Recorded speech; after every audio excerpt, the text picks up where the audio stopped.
சிற்றம்பலம். தென்னானுடைய சிவனே போற்றி, எந்நாட்டவர்க்கும் இறைவா போற்றி. வாயானை மனத்தானை, மனத்துள் நின்ற கருத்தானை, கருத்தறிந்து முடிப்பான் தன்னை, தூயானை தூவெள்ளை ஏற்றான் தன்னை, சுடர் திங்கள் சடையானை, தொடர்ந்து நின்ற என் தாயானை, தவமாய தன்மையானை, தலையாய தேவாதி தேவர்க்கு என்றும் சேயானை, தென் கூடல் திரு ஆலவாய் சிவனடியே சிந்திக்கப் பெற்றேன் நானே. ஏகம்பத்துரையந்தாய் போற்றி, பாகம்பென்னுரு ஆனாய் போற்றி, காவாய் கனகத்திரனே போற்றி, கைலை மலையானே போற்றி போற்றி. சலம் பூவடு தூபம் மறந்தறியேன், தமிழோடு செய்வாடல் மறந்தறியேன், நலம் திங்கிலும் முன்னை மறந்தறியேன், முன்னாமும் என்னாவில் மறந்தறியேன்.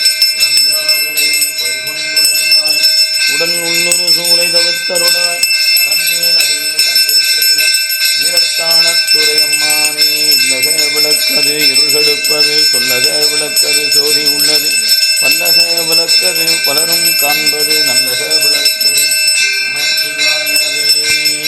அன்னம்பாலிக்கும் தில்லை சிற்றம்பலம், பொன்னம்பாலிக்கும் ஏரணி பூசை, என் அன்பு ஆலிக்கும் ஆறு கண்ட இன்புற, இன்னம் பாலிக்குமோ இப்பிறவியே.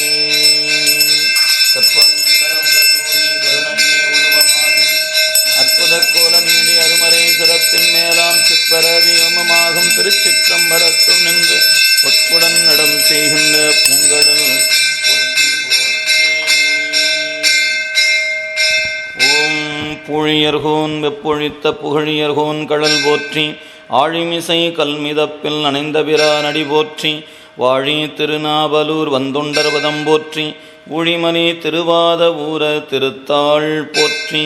தில்லைவாழந்தனரே முதலாக சீர்படைத்த தொல்லையதாம் திருத்தொண்ட தொகையடியார் பதம் போற்றி, ஒல்லையவர் புராணகதை உலகறிய விரித்துரைத்த செல்வமலி குன்றத்தூர் செக்கிழாரடி போற்றி. ஈராண்டில் சிவஞானம் பெற்றுயர்ந்த மெய்கண்டார் இணைத்தாள் போற்றி, நாராண்ட பல்லடியார்க்கு அருள் புரிந்த அருள்நந்தி நற்றாள் போற்றி, நீராண்ட கடந்தை நகர் மறைஞான சம்பந்த நிழல்தாள் போற்றி, சீராண்ட தில்லை நகர் உமாபதியா செம்பதும திருத்தாள் போற்றி போற்றி. சங்கரனே நின் பாதம் போற்றி போற்றி, சதாசிவனே நின் பாதம் போற்றி போற்றி, பொங்கரவா நின் பாதம் போற்றி போற்றி, புண்ணியனே நின் பாதம் போற்றி போற்றி, அங்கமலத்தையனோடு மாலும் காண அழல் உருவாய் நின் பாதம் போற்றி போற்றி, செங்கமல திருப்பாதம் போற்றி போற்றி, திருமூலட்டானனே போற்றி போற்றி. திருச்சிற்றம்பலம். தில்லைவாழ் அந்த நர்தம் அடியார்க்கும் அடியேன், திருநீலகண்டத்து குயவனார்க்கடியேன், இல்லையே என்னாத இயற்பகைக்கும் அடியேன், இளையாந்தன் குடிமாறன் அடியார்க்கும் அடியேன், வெல்லுமாம் மிக வல்ல மெய்ப்பொருளுக்கடியேன், விரி பொழிசு குன்றையார் விரமுண்டற்கடியேன், ஹல்லிமின் முல்லையந்தார் அமநீதிக்கடியேன், ஆரூரன் ஆரூரில் அம்மானுக்காளே, இலை மலிந்த வேல் நம்பி எரிபத்தற்கடியேன், ஏனாதிநாதந்தன் அடியார்க்கும் அடியேன், கலை மலிந்த சீன் நம்பி கண்ணப்பற்கடியேன், கடவுரி கலையந்தன் அடியார்க்கும் அடியேன், மலை மலிந்த தோள்வள்ளல் மானக்கஞ்சாரன் எஞ்சாத வாட்டாயன் அடியார்க்கும் அடியேன், அலை மலிந்த புனல் மங்கை ஆனாயற்கடியேன், ஆரூரன் ஆரூரில் அம்மானுக்காளேன், மும்மையால் உலகாண்ட மூர்த்திக்கும் அடியேன், முருகனுக்கும் உருத்திர பசுபதிக்கும் அடியேன், செம்மையே திருநாளை போவார்க்கும் அடியேன், திருக்குறிப்பு தொண்டர்தம் அடியார்க்கும் அடியேன் மெய்மையே திருமேனி வழிபடா நிற்க வெகுண்டெழுந்த தாதைதாள் மலுவினால் எரிந்த அம்மையான் அடிச்சண்டி பெருமானுக்கடியேன் ஆரூரன் ஆரூரில் அம்மானுக்காளே திருநின்ற செம்மையே செம்மையா கொண்ட திருநாவுக்கரையந்தன் அடியார்க்கும் அடியேன் பெருநம்பி குலச்சிறைதன் அடியார்க்கும் அடியேன் பெருமிழலை குறும்பர்க்கும் பேயார்க்கும் அடியேன் ஒரு நம்பி அப்பூதி அடியார்க்கும் அடியேன் ஒலி புனசு சாத்தமங்கு நீலனக்கற்கடியேன் ஹரு நம்பி நமிநந்தி அடியார்க்கும் அடியேன் ஆரூரன் ஆரூரில் அம்மானுக்காளே வம்பர வரிவண்டு மனம் நார மலரும் மதுமலர் கொன்றையான் அடியலார்பேன எம்பிரான் சம்பந்தன் அடியார்க்கும் அடியேன் ஏயர்கோன் கலிக்காமன் அடியார்க்கும் அடியேன் நம்பிரான் திருமூலன் அடியார்க்கும் அடியேன் நாட்டமிகு தண்டிக்கும் மூர்க்கர்க்கும் அடியேன் அம்பரான் சோமாசி மாறனுக்கும் அடியேன்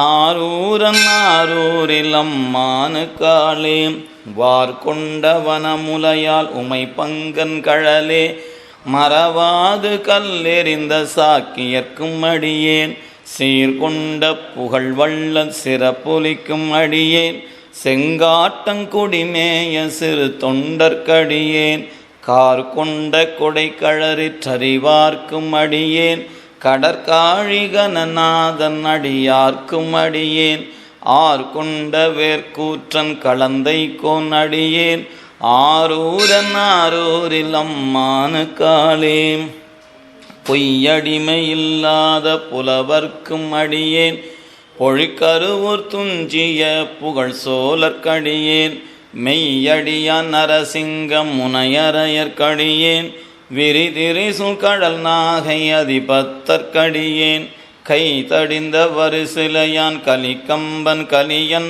களசக்தி வருஞ்செயர்கோன் அடியார்க்கும் அடியேன் ஐயடிகள் காடவர்கோன் அடியார்க்கும் அடியேன் ஆரூரன் ஆரூரில் அம்மானுக்காளே கரை கண்டன் கடலடியே காப்பு கொண்டிருந்த கனம்புல்ல நம்பிக்கும் காரிக்கும் அடியேன் நிறை கொண்ட சிந்தையால் நெல்வேலி வென்ற நின்ற சீநெடுமாறன் அடியார்க்கும் அடியேன் துறை கொண்ட செம்பபலம் இருளகற்றும் சோதி தொன்மயிலை வாயிலான் அடியார்க்கும் அடியேன் அறை கொண்ட வேல் நம்பி முனையடுவார்க்கடியேன் ஆரூரன் ஆரூரில் அம்மானுக்காளே கடல் சூழ்ந்த உலகெல்லாம் காக்கின்ற பெருமான் காடவர்கொன் களச்சிங்கன் அடியார்க்கும் அடியேன் மட சூழ்ந்த தான் நம்பி இடம் கழிக்கும் தஞ்சை மன்னவனாம் செரு துணைதன் அடியார்க்கும் அடியேன் புடை சூழ்ந்த புலியதழ் மேல் அறவாட ஆடி பொன்னடிக்க மனம் வைத்த புகழ் துணைக்கும் அடியேன் அட சூழ்ந்த வேல் நம்பி கோட்பொலிக்கும் அடியேன் ஆரூரன் ஆரூரில் அம்மானுக்காளே பத்தராய் பணிவார்கள் எல்லார்க்கும் அடியேன் பரமனையே பாடுவார் அடியார்க்கும் அடியேன் சித்தத்தை சிவன்பாலே வைத்தார்க்கும் அடியேன் திருவாரூர் பிறந்தார்கள் எல்லார்க்கும் அடியேன் முப்போதும் திருமேனி துண்டுவார்க்கடியேன் முழு நீரு பூசிய முனிவர்க்கும் அடியேன் அப்பாலும் அடிசார்ந்தார் அடியார்க்கும் அடியேன் ஆரூரன் ஆரூரில் அம்மானுக்காளே மன்னியசி மறைநாவன் நின்ற ஊர் பூசல் வரிவலையால் மாணிக்கும் நேசனுக்கும் அடியேன் தென்னவனாய் உலகாண்ட செங்கனார்க்கடியேன் திருநீலகண்டத்து பாணனார்க்கடியேன் என்னவனமரனடியே அடைந்திட்ட சடையன் இசைஞானி காதலன் திருநாவலூர்கோன் அன்னவனாம் ஆரூரன் அடிமை கேட்டு வப்பார் ஆரூரில் அம்மானு கண்பராவாரே. திருச்சிற்றம்பலம். கற்பனை கடந்த சோதி கருணையே உருவமாகிய அற்புத கோல நீடி அருமறை சிரத்தின் மேலாம் சிற்பர வியோகமாகும் திருச்சிற்றம்பலத்துள் நின்று பொற்புடன் நடம் செய்கின்ற பொங்கழல் போற்றி போற்றி. காவாய் கனகத்திரளே போற்றி, கைலை மலையானே போற்றி போற்றி, ஆரூரமந்த அரசே போற்றி, சீரா திருவையாரா போற்றி.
திருச்சிற்றம்பலம்.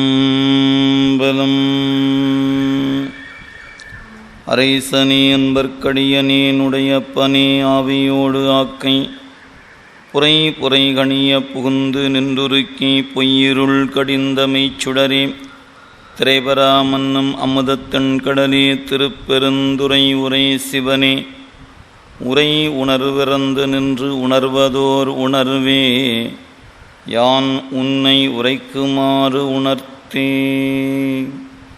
வேதநெறி தழைத்து ஒங்க மிகு சைவத்துறை விளங்க பூதப் பரம்பரை பொலிய புனிதவாய் மலர்ந்து அழுத சீத வள வயற்புகலி திருஞான சம்பந்தர் பாதமலத்தலை கொண்டு திருத்தொண்டு பரவுவாம். திருநாவுக்கரசு வளர்திரு தொண்டின் நெறிவாழ வருஞானத் தவமுனிவர் வாகீசர் வாய்மை திகழ் பெருநாமச்சீர் பரவலுருகின்றேன் பேருலகில் ஒரு நாவுக்கு உரை செய்ய உண்ணாமை உணராதேன். நேசம் நிறைந்த உள்ளத்தார் நீலம் நிறைந்த மணிகண்டத்து ஈசன் அடியார் பெருமையினை எல்லா உயிரும் தொலையெடுத்து தேசம் உய்ய திருத்தொண்டத் தொகை முன்பணித்த திருவாளன் வாசமலர் மென்கழல் வணங்க வந்த பிறப்பை வணங்குவாம். எழுதருமறைகள் தேராய் இறைவனை எல்லிக் கங்குல் பொழுதொரு காலத்தென்றும் பூசனை விடாது செய்து தொழுதுகை தலைமேலேற துளும்பு கண்ணீரில் மூழ்கி அழுது அடியடைந்த அன்பன் அடியவர் கடிமை செய்வாம். துக்கு திருத்தொண்ட தொகை விரிவாக்கினான் சொல்ல வல்லபிரான் எங்கள் பாக்கிய பயனாம் பதி குன்றை வாழ் செக்கிழாரடி சென்னி இருத்துவாம்.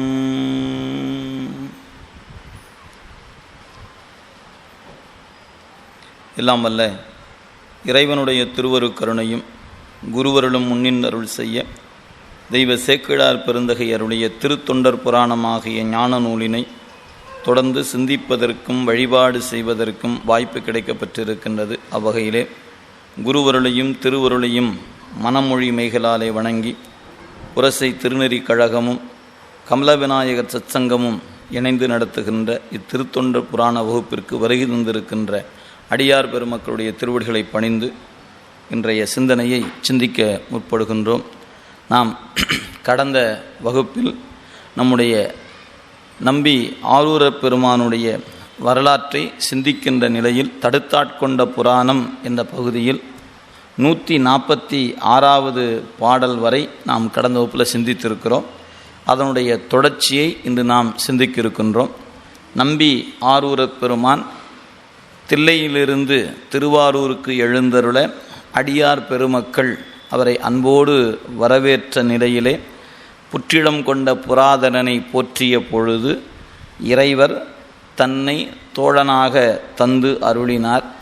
அந்நிலையில் அடியார்கள் தம்பிரான் தோழர் என்று அவரை போற்ற நாளும் புற்றிடம் கொண்ட பெருமானை வழிபாடு செய்து கொண்டு வருகிறார்.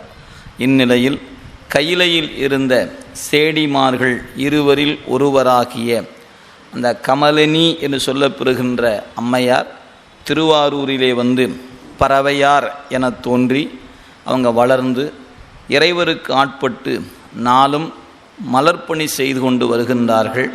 அப்படி பல நாளும் வழிபாடு செய்து கொண்டிருந்த நிலையில் ஒரு நாள் இறைவருக்குரிய பணியை மலர் சூட்டிவிட்டு வெளியே வருகின்ற பொழுது உள்ளே நம்முடைய நம்பி ஆரூரப் பெருமானும் வழிபாட்டுக்காக வருகிறார். அந்த நிலையில் இறைவனை வணங்கி நம்பி ஆரூரர் வெளியே வர மலர் எடுத்துக்கொண்டு பறவையார் உள் வருகிறார்கள். வருகின்ற பொழுது நின்று காணுகிறார் நம்பி ஆரூரர். நடந்து கொண்டே பிறர் அறியாத வண்ணம் காண்கிறார் பறவையார். இந்நிலையில் அவர்கள் வேறொரு வழியாக செல்லுகின்ற நிலையிலே அம்மையார் அவர்கள் பெருமானுக்குரிய அந்த அன்பு நிலை இருவரும் ஒருவரை ஒருவர் காணுகின்ற பொழுது பல்வேறு நிலைகளுக்கு உட்பட்டு நிறைவாக திருவருளே என்று இருவரும் காண்கிறார்கள். அந்நிலையில் பறவையார் நம்பி ஆரூரர் பக்கம் சாய்ந்தார். எனினும் கண்ணுதலை தொழும் அன்பு கை கொண்டு உய்ப்ப என்று ஒரு அழகான தொடர் நமக்கு வழங்கியிருக்கிறார் சேக்கிழார் பெருந்தகை. கண்ணுதலை தொழும் அன்பே கை கொண்டு செலவு உய்ப்ப என்ற நிலையில் அந்த மன்மதனுடைய பானங்கள் பயன் தராத நிலையில் அம்மையார் இறைவனை காணும் பொருட்டு உள்ளே செல்கிறார் என்ற சிந்தனையோடு நாம் கடந்த வகுப்பில் நிறைவு செய்திருக்கிறோம். 146வது பாடலில் தேங்கோதை மலர்குழல் மேல் சிறைவண்டு கலந்து ஆர்ப்ப பூங்கோயில் அமர்ந்த பிரான் பொற்கோயில் போய் புகுந்தாள் என்ற வகையில் பறவையார் அந்த திருக்கோயிலுக்குள் பெருமானை காணும் பொருட்டாக உள்ளே சென்று விடுகிறார்கள். அதன் பிறகு என்ன நிகழ்கிறது என்பதை நாம் இன்று காணலாம். வன் தொண்டர் அது கண்டு என் மனம் கொண்ட மயில் இயலின் இன் தொண்டை செங்கனிவாய் இனங்கொடிதான் யார் என் மனம் கொண்ட மயில் இயலின் இன் தொண்டை செங்கனிவாய் இளம் கொடியார்தான் யார் என்ன அன்று அங்கு முன் நின்றார் அவர் நங்கை பறவையார் சென்று உம்பர் தரத்தார்க்கும் சேர்வரியார் எனச் செப்ப. நம்பி ஆரூரர் பெருமான் வெளியே வந்து கொண்டிருந்தவர் நின்று கண்ணுற்று என்னுடைய மனதை பறித்து கொண்ட மயிலின் சாயலும் சிவந்த செங்கனி வா இதழ் என்று சொல்லக்கூடிய சிவந்த செவ்வாயும் உடைய இப்பெண் யார் என்பதை மனதுக்குள்ளே கேட்கலிங்க, வாய் விட்டே சொல்லுகிறார். இந்த பெண் யார் அப்படின்னு சொன்னார். இப்படி கேட்ட மாத்திரத்தில் பக்கத்தில் இருந்த தொண்டர்கள் சொன்னாங்க, சாமி அவங்க பேர் பறவை என்று பெயர், வானுலகத்தில் இருப்பவர்கள் கூட எட்ட முடியாத தவத்தை உடையவர், அதனால் சென்று உம்பர் தரத்தார்க்கும் சேர்வறியார் என செப்ப. இந்த பாடல் நாம் முன்ன பார்த்த பாடலோடு ஒப்பிட்டு பார்க்க வேண்டும். நாம் முதல்ல ஒரு பாடல் பார்த்தோம், 138வது பாட்டு. அந்த பாட்டில் சிலம்படிகள் பார் வென்று அடிமைப்படுத்தனம் என்று ஆர்ப்ப, இடையில் இருக்கக்கூடிய அல்குல் என்று சொல்லக்கூடிய அந்த காஞ்சி அல்குல் நரக உலகத்தை வென்று அடிமைப்படுத்தணும் என்று சொல்லி அடையாளமாக அந்த மாணிக்கம் இருக்கிறது. கூந்தலில் சூடியிருக்கக்கூடிய மலர்கள் வானுலகத்தை எங்கள் தலைவி வென்றுவிட்டார் என்று அது சொல்லி கொண்டிருக்கிறது. இப்படி அடி நடு மேல் இந்த 3 உலகத்தில் உள்ளார்களையும் வென்றவர் பறவையார் என்ற குறிப்பு தருவதனால அவர்கள் இந்த உலகத்துக்குட்பட்டவர்களுக்கு திருமணம் செய்து கொள்ளக்கூடிய வாய்ப்பு அல்லது தகுதி மற்றவருக்கு இல்லை. அப்போ இவருக்கு மட்டும் எப்படி இருக்கிறது அப்படின்னு கேட்டால், இவர் இந்த உலகில் இருந்து வந்தவர் அல்ல, வானுலகத்துக்கு மேல் திருக்கையிலையிலிருந்து வந்தவர் என்பதனால இவர் தான் பொருத்தமுடையவர் என்பதை சேக்கிடார் பெருந்தகை காப்பியத்தின் நோக்கில் வைத்து நமக்கு காட்டுகிறார். அதனால தான் சென்று உம்பர் தரத்தார்க்கும் சேர்வறியார், வானுலகத்தில் இருப்பவர்கள் கூட பறவையாரை திருமணம் செய்து கொள்வது அரிது என்று அங்கே உடன் இருந்த தொண்டர்கள் சொல்லுகிறார்கள். பாருங்கள், வாய் விட்டு கேட்கிறார். நீங்கள் பொதுவாக இயல்பு என்ன அப்படின்னு கேட்டிங்கன்னா, தலைவன் தலைவி என்ற இருவருடைய உளப்பாங்கிலும் ஆண்கள் தான் விரும்புவதை வெளிப்படையாக சீக்கிரம் சொல்லிவிடுவாங்க, பெண்கள் விருப்பத்தை அவ்வளோ சீக்கிரம் வெளிப்படுத்த மாட்டார்கள். இது பார்த்திங்கன்னா இயல்பாக இருக்கக்கூடிய ஒரு நிலைப்பாட்டை நாம் பார்க்கலாம். காப்பியங்களில் காணும்போதும் பார்க்கலாம், பொதுவாக இயல்பு என்று காணும்போதும் அதை நீங்கள் பார்க்க முடியும். ஆனால் சுந்தரர் வாய்விட்டு கேட்கிறார், இந்த மெல்லியல் யார், என் மனம் கொண்ட மயில் இயலின் செவ்வாய் உடைய இப்பெண் யார், இளம் கொடி யார் என்று வாய்விட்டு சொல்லுகிறார்.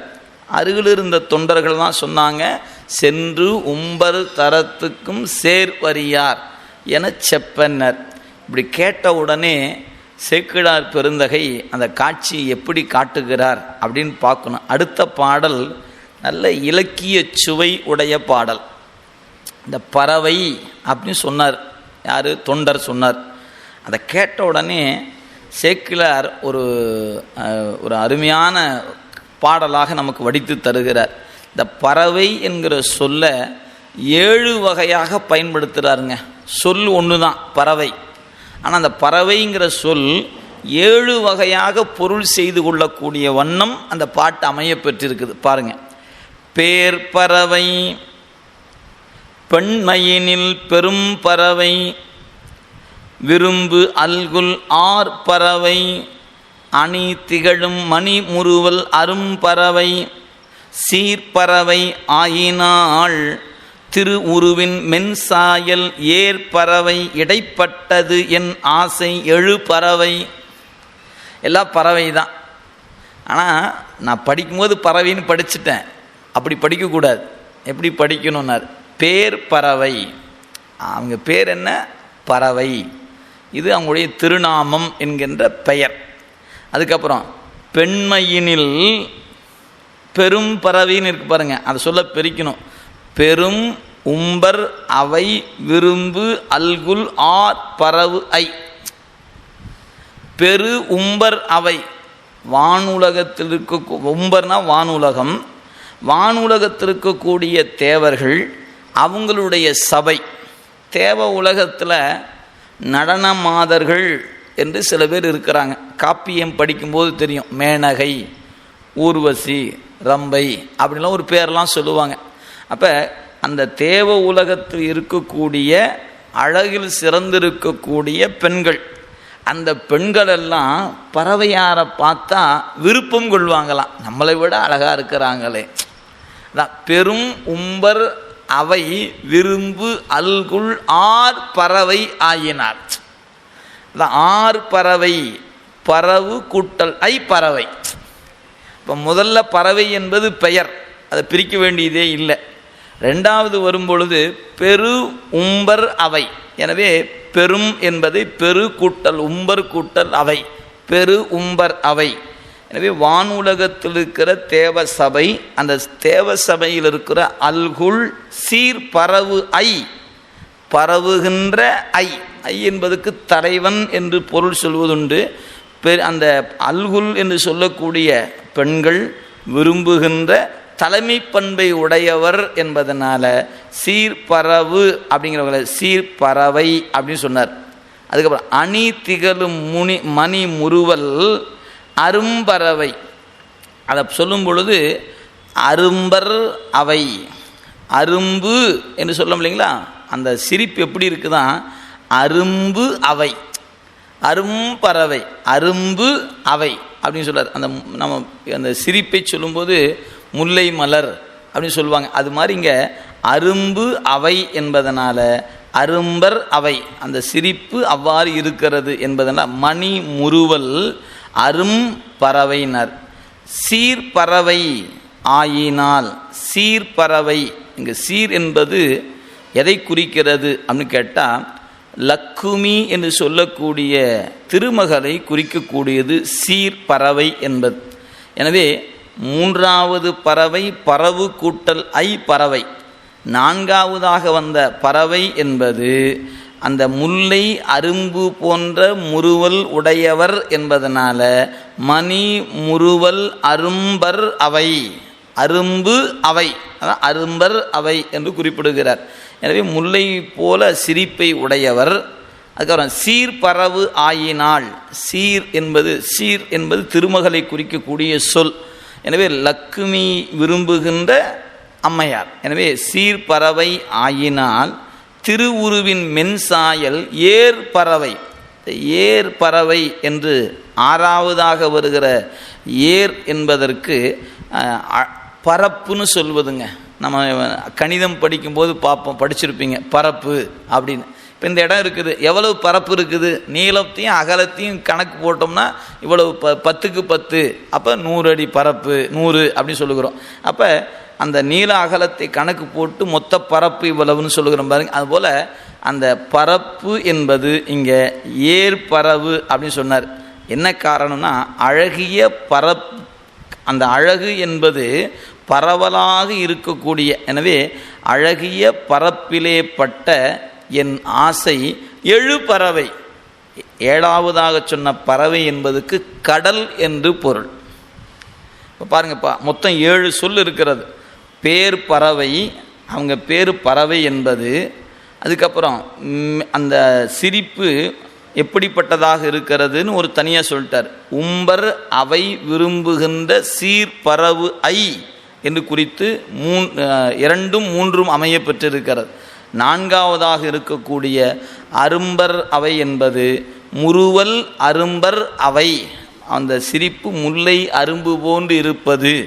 அடுத்து 5வது என்பது லக்குமி, லக்குமியால் விரும்பப்படுகிறவள் என்ற வகையில் சீர்பறவு ஐ என்ற வகையில் காட்டினார். 6வதாக பறந்து காணப்படுகிற பரப்பு. எனவே அழகிய பரப்பு என்ற வகையில் என்னுடைய ஆசை எழுகடலை போல் எழுந்து நிற்கிறது. எனவே எழு பறவை என்று குறிப்பிடுகிறார். இப்படி இலக்கிய வகையில் நமக்கு தமிழில் இப்படி ஒரு சொல் பல பொருள் தருவது உண்டு. முன்ன பின்ன இருக்கக்கூடிய சொற்களோடு கூடி பலவாறு பொருள் செய்யப்படுவது உண்டு. அந்த வகையில் இந்த பேரை கேட்ட உடனே இத்தனை பறவை வந்துருச்சு அவருக்கு. அது சேக்கிழார் பெருமான் அந்த தமிழ்ச்சுவையை எவ்வாறு நமக்கு அழகாக காட்டுகிறார். இப்படி சொல்லி பலவாறு நினைந்தாருங்களாம். என்று இணைய பலவு நினைந்து எம் பெருமான் அருள் வகை யான் முன் தொடர்ந்து வரும் காதல் முறைமையினால் தொடக்கு உண்டு நன்று என்னை ஆட்கொண்டவர்வால் நண்ணுவன் என்று உள் மகிழ்ந்து சென்று உடைய நம்பியும் போய் தேவர் பிரான் கோயில் புக. இவர் என்ன நினைக்கிறாரு, அந்த வினாடி முன்னை வினையின் தொடர்ச்சி அவருக்கு நினைவுக்கு வருகிறதாம்.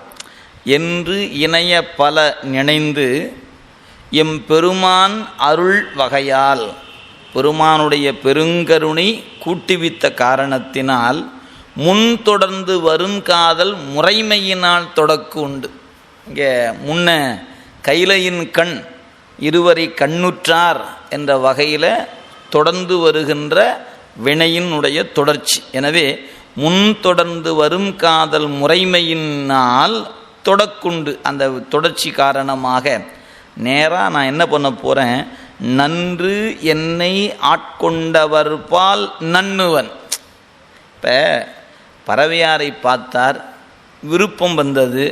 நாமளாக இருந்தால் என்ன பண்ணுவோம், நேராக போய் அவரைத்தான் பார்ப்போம். ஏங்க ஒரு நிமிடம் உங்கள்கிட்ட 2 வார்த்தை பேசணும் அப்படின்னு பேச தொடங்கி அப்புறம் மெல்ல நம்ம விருப்பத்தை சொல்லுவோம். இது உலகியல் என்பது இப்படித்தான் இருக்கும். ஆனால் இங்கே என்ன நடக்குது, நேராக புற்றிடம் கொண்ட பெருமாண்ட போனார்.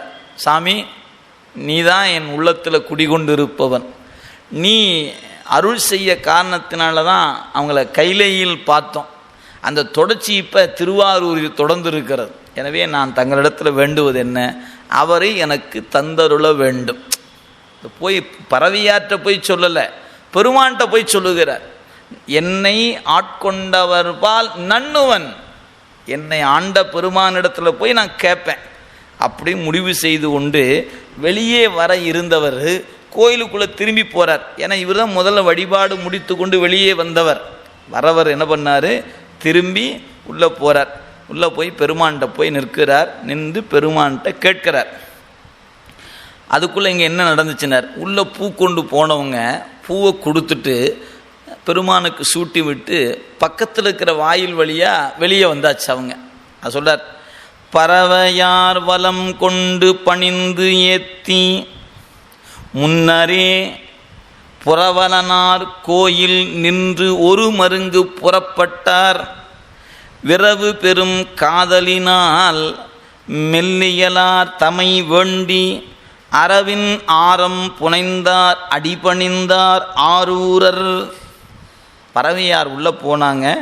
பெருமானுக்கு மலர் சூட்டி பணிந்து ஏற்றி வழிபாடு செய்துவிட்டு பக்கத்தில் வேறொரு வாயில் புறவலனார் கோயிலில் நின்று ஒரு மருங்கு புறப்பட்டார். வேறொரு வாயில் வழியாக புறப்பட்டு தன் மாளிகைக்கு சென்று விட்டார். இவர் பின்னாடியே போனார். பெருமான்கிட்ட போய் நின்றார்.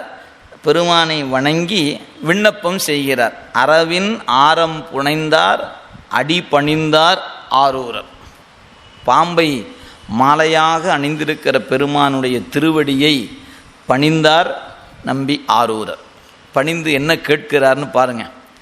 அவ்வாறு பணிந்து ஏத்தி அணி ஆரூர் மணிப்புற்றின் மை வாழும் திருமிடற்று வானவர்வால் நின்றும் போந்து எவ்வாறு சென்றனள் என் இன் உயிராம் அன்னம் என செவ்வாய் வெண்ணகை கொடியை தேடுவார் ஆனார்.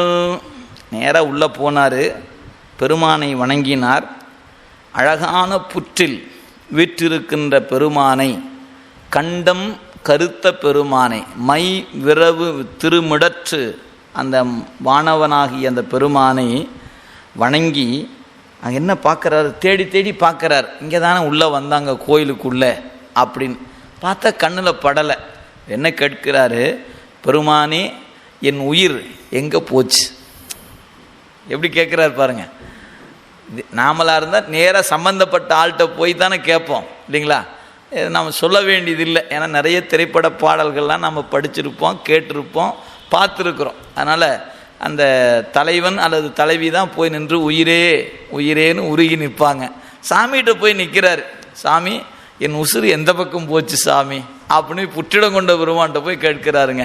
ஆக என் இன்னுயிராம் அன்னம், அன்னம் போன்ற மெல் இடை உடையவர், மெல் நடையுடையவர் எந்த பக்கம் போனாங்கன்னு தெரியலையே சாமி அப்படின்னு கொடியை தேடுவார். ஆனார் கண்ணில் அகப்படலைங்க.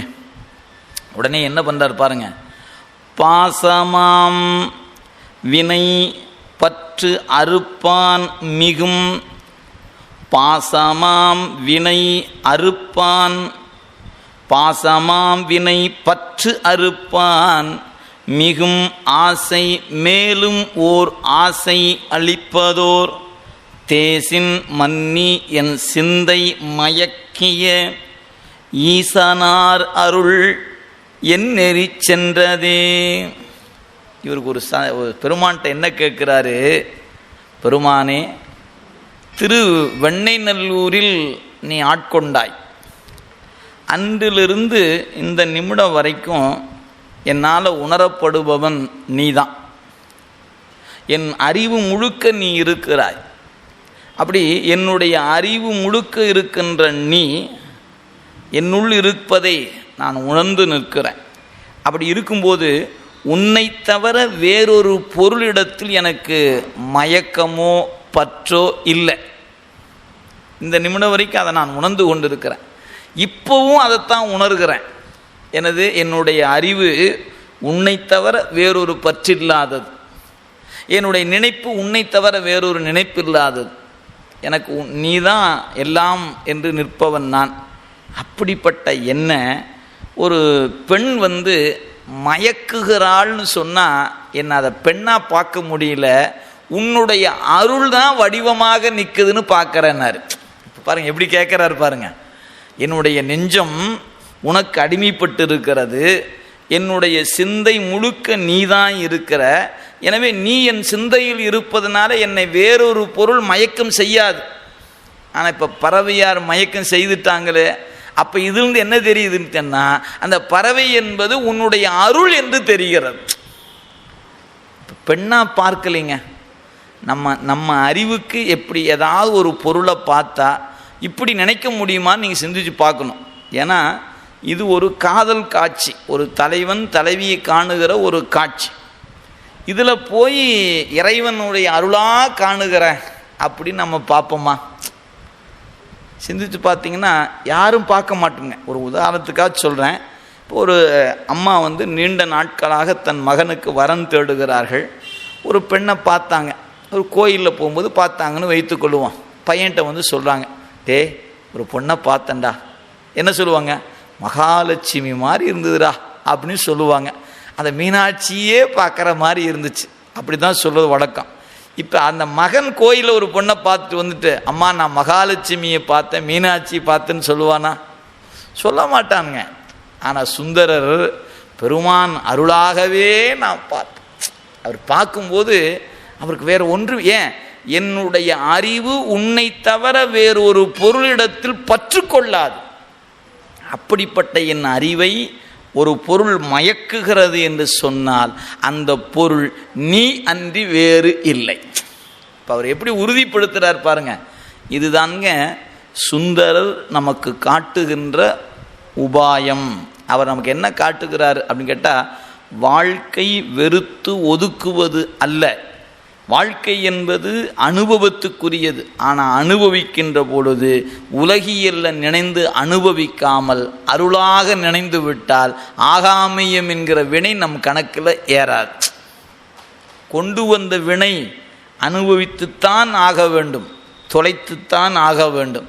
ஆனால் வினை மேலும் ஏறாமல் இருக்க வேண்டும் என்று சொன்னால் வாழ்க்கையில் ஏற்படுகிற நுகர்வுகளை திருவருளாக கண்டு நுகர்ந்து தொலைத்து விட்டால் ஒருபோதும் ஆகாமியம் ஏறாது.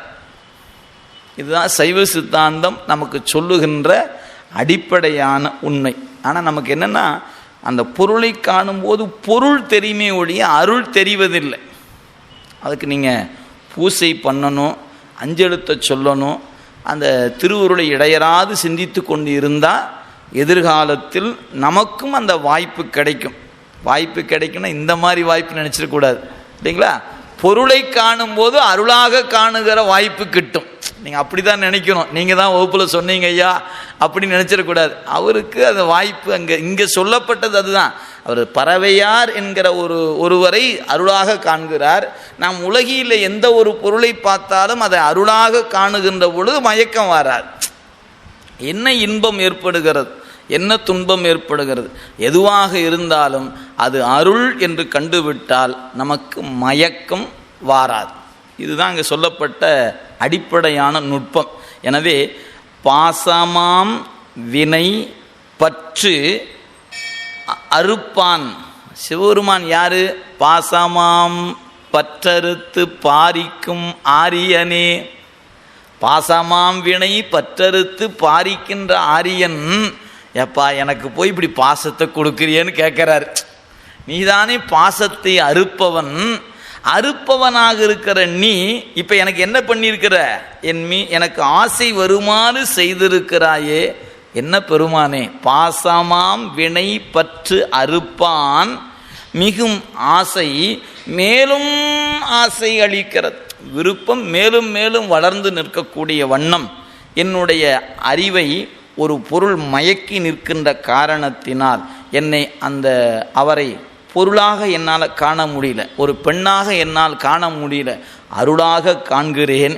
எனவே பெருமானே உன்னுடைய அருள் எந்த பக்கம் போச்சுன்னு கேட்டார். ஈசனார் அருள் என் நெறி சென்றது, எந்த பக்கம் போச்சு அப்படின்னு சாமிகிட்ட போய் கேட்டார். சாமி சிரிச்சுக்கிட்டே உட்கார்ந்துருந்தார். வாப்பா வா, இப்படிலாம் நாவலர் என்று உனக்கு சொல்லியிருக்கிறாங்க, அதுக்கு தக்கவாறு நீ சொல்லி கொண்டு இருக்க. சாமி மகிழ்ந்து அமர்ந்திருக்கிறார். அடுத்து சொல்றார் பாருங்க. உம்பர் நாயகர் தங்கழல் அல்லது நம்புமாறு அறியா. உம்பர் நாயகர் தங்கழல் அல்லது நம்புமாறு அறியேனை நடுக்குற வம்பு மால் செய்து வல்லியின் ஒல்கி இன்று எம்பிரான் அருள் என் நெறி சென்றதே. வானவர்களுக்கெல்லாம் தலைவனாக இருக்கின்ற பெருமானே, உன்னுடைய திருவடியை தவிர என்னுடைய அறிவு வேறொன்றை நம்பியது இல்லை. உம்பர் நாயகர் தங்கழல் அல்லது, உன்னுடைய திருவடி தாமரைகளை அல்லது நம்புமாறு அறியேனை, உன் திருவடி தான் எனக்கு பற்றுக்கோடு, நான் உறுதியாக பற்றி நிற்பது அந்த திருவடி மட்டும்தான், எனக்கு அது ஒன்று மட்டும்தான் தெரியும். அப்படி இருந்த என்னை நடுக்குற்று நடுங்குமாறு செய்து, அது மட்டும் இல்லை வம்பு மால் செய்து மயக்கம் செய்தது யாரு? வல்லியின் ஒல்கி இன்று. வல்லினா கொடின்னு அர்த்தம்ங்க. எனவே கொடி போன்று இருக்கக்கூடிய அம்மையார். எனவே உன்னுடைய அருளாக காணுகிறேன். அந்த அருள் எந்த வழி சென்றது என்று கேட்டார். அடுத்து ஒரு பாட்டு சொல்றார். பந்தம் வீடு தரும் பரமன் கழல். பந்தம் வீடு தரும் பரமன் கழல் சிந்தை ஆரவும் உண்ணும் என் சிந்தையை வந்து மால் செய்து மான் எனவே விழித்து எந்தையார் அருள் எண்ணெறி சென்றதே. இதில் ஒரு தலைவன் காணுகிற காட்சி, ஆனால் அதுக்குள்ளே ஒரு சைவ சித்தாந்தத்தை சொல்லுகிறார். அதாவது சேக்கிழார் பெருந்தகை சைவ சித்தாந்தத்தை எங்கெல்லாம் வைத்திருக்கிறார் அப்படின்னு பார்த்தீங்கன்னா, உழவு செய்கிற இடத்துல சைவ சித்தாந்தத்தை வைத்திருக்கிறார். தலைவன் தலைவி காணுகின்ற இடத்துல சைவ சித்தாந்தம் உண்டு. கொலை தொழில் புரிகின்ற போர்க்களத்தில் சைவ சித்தாந்தம் உண்டு. அவர் தொடாத இடம் இல்லை. எதெல்லாம் இன்றியமையாத காட்சிகளோ அங்கெல்லாம் சைவ சித்தாந்தத்தை வைத்திருப்பதை இந்த புராணத்தை படிக்க படிக்க நாம் உணர்ந்து கொள்ளலாம். முன்ன ஒரு காட்சி நாம் பார்த்தோம். பத்தியின் பாலராகி பரமனுக்கு ஆலாம் அன்பர் தத்தமில் வணங்குவார்கள், தலையினால் வணங்குவார் போல இந்த பயிர்களெல்லாம் வளர்ந்து நிற்கிறதுன்னு ஒரு காட்சியை காட்டினார். பயிர்கள் வளர்ந்திருப்பது சிவனடியார்கள் எப்படி கண்டால் ஒருவரை ஒருவர் தலை தாழ்த்தி வணங்குகிறார்களோ அதுபோல பயிர்கள் சோழ நாட்டில் வளர்ந்திருக்கின்றன ஒரு காட்சியை காட்டினார். அதுக்கு முந்தைய சொல்லும் பொழுது அந்த நாறு பறிப்பவர் அப்படின்னு சொல்லி அந்த கட்டுகளை கட்டி வீசுவதும் ஊன்றுவதுமாக காட்டி, இப்படித்தான் வினைக்கட்டு என்கிற கட்டில் நம்ம எல்லாம் கட்டி உலகம் என்கிற வயலில் கொண்டு வந்து ஊன்ற வைத்து நாம் பக்குவப்படுகின்ற பொழுது, வளர்ந்து முதிர்ந்து ஓங்குகின்ற பொழுது அறுவடை செய்து போகத்தை செய்கிறான் என்று ஒரு காட்சியை காட்டினார். இதெல்லாம் முன்னே நாம் பார்த்தது. இங்கே காட்டுவது பெருமானுடைய திருவடி எத்தகையது, இறைவன் திருவடி எத்தகையது என்பதற்கு முதல் ஒரு வரி, பந்தம் வீடு தரும் பரமன் கழல். பரமன் சிவபெருமான், கழல் திருவடி. என்ன தரும்? பரமன் கழல் ரெண்டு தரும், பந்தம் தரும், வீடு தரும். எங்க பாசமாம் பற்றறுத்து பாரிக்கும் ஆரியன்னு சொல்லி போட்டு அந்த பெருமான் பந்தத்தை தருவார்னு சொன்னால் எப்படிங்கன்னார். இது நீங்கள் சைவ சித்தாந்தம் படித்தவங்களுக்கு சொன்ன உடனே விளங்கி இருக்கும், படிக்காதவங்களுக்கு இந்த இடத்துல கொஞ்சம் குழப்பமாக தான் இருக்கும். ஏன்னு கேட்டால் இது முழுக்க முழுக்க சித்தாந்த நுட்பம். உயிர்கள் அனாதியே ஆணவம் என்று சொல்லக்கூடிய மலச்சார்பிலே அழுந்தி கிடக்கின்றன. எனவே நாம் பிறப்புக்கு வருவதற்கு முன்பு ஆணவம் என்கிற மலத்தில் தான் கிடந்தோம். இப்போ ஒரு சார்பு நம்மிடத்தில் இருக்கிறது. இந்த ஒரு சார்பை கெடச் செய்ய வேண்டும் என்றால் இறைவன் ரெண்டு சார்பை நம்மோடு கூட்டுகிறான். ஒரு மலத்தை நீக்க இரு மலத்தை நம்மோடு கூட்டுகிறான். ஆணவம் என்கிற ஒரு மலத்தை நீக்க கண்மம் மாயை என்கிற இரண்டு மலத்தை கூட்டுகிறாங்க. ஒரு கட்டை அவிழ்க்க இரண்டு கட்டு கட்டுறான். சாமி என்ன பண்ணுறார்? ஒரு கட்டு நமக்கு அவிழ்க்கப்பட வேண்டிய கட்டு, ஆனால் இறைவன் நமக்கு ரெண்டு கட்டு கட்டித்தான் அந்த ஒரு கட்டை கழட்டுறார். இதுதான் நம்ம அடிப்படையான ஒன்று. இப்போ பிறவிக்கு வாராது ஆணவ மலத்தில் கிடக்கக்கூடிய உயிர்களை அவன் நேரடியாக வீடு பேற்றுக்கு கூட்டிகிட்டு போக முடியாது, கூட்டிகிட்டு போகக்கூடாது, முடியாது, கூடாது. ஏன்? சாமி பார்த்து நினச்சா செய்யலாம் இல்லையா அப்படின்னு கேட்டால், இருட்டில் இருந்தவர்களை அடுத்த வினாடி வெளிச்சத்தில் கொண்டாந்து வைக்க முடியாது. இருட்டில் இருக்கவங்கள கொஞ்சம் கொஞ்சமாக இருளை நீக்கி மெல்ல மெல்ல வெளிச்சத்தை காண வச்சா தான் அவங்களுடைய கண் பார்வை உடையதாக இருக்கும். இருட்டில் இருப்பவரை அடுத்த வினாடி வெளிச்சத்துக்கு கொண்டாந்து வச்சோம்னா கண்ணினுடைய பார்வையை நாம் இழந்து விடுவோம். அதுபோல தான் ஆன்மாவினுடைய அறிவு என்பது துன்பக் கடலில் கிடக்கக்கூடிய நம்மை அடுத்த வினாடி இன்பக்கடல் எடுத்து வச்சான்னா இந்த வெச்சதனுடைய நிலையே உயிரினால் அறிய முடியாமல் போயிடும். அதனால தான் இறைவன் என்ன பண்ணார்? பிறப்பை காட்டி, இறப்பை காட்டி, இன்பத்தை காட்டி, துன்பத்தை காட்டி, இதையெல்லாம் காட்டி இவையெல்லாம் நிலையில்லாதது என்று காட்டி, பிறகு நிலையான இன்பம் ஒன்று இருக்கிறது என்று நம் அறிவுக்கு உணர்த்தி, அந்த உணர்வு நமக்கு வருகின்ற காலம் வரை காத்திருந்து அதன் பிறகு தான் அந்த உபதேசத்தை கொடுத்து நம்மை பக்குவப்படுத்தி வீடு பேற்றுக்கு அழைத்து செல்லுகிறான். இந்த அடிப்படை நாம் உணர்ந்து கொண்டால் இங்கே நமக்கு விளங்கி கொள்ள முடியும். எனவே பிறவிக்கு வாராது கிடக்கக்கூடிய உயிர்களை இறைவன் முதல்ல என்ன செய்யணும்னா பந்தப்படுத்தி ஆக வேண்டும். அந்த திருவடி இந்த உயிர்களை பந்தப்படுத்தும். ஏன்? பக்குவப்படுத்துவதற்காக. வினைக்கட்டுல கொண்டு வந்து கட்டி இந்த உடம்புக்குள்ளே கொண்டு வந்து உயிரை புகுத்தி அந்த வினையும் இந்த மாயாமலம் கூடி ஆணவ மலத்தை பக்குவப்படுத்துகிற காலம் வருகின்ற வரையில் இந்த உயிருக்கு என்ன கொடுக்க முடியாது? திருவருளை கொடுக்க முடியாது.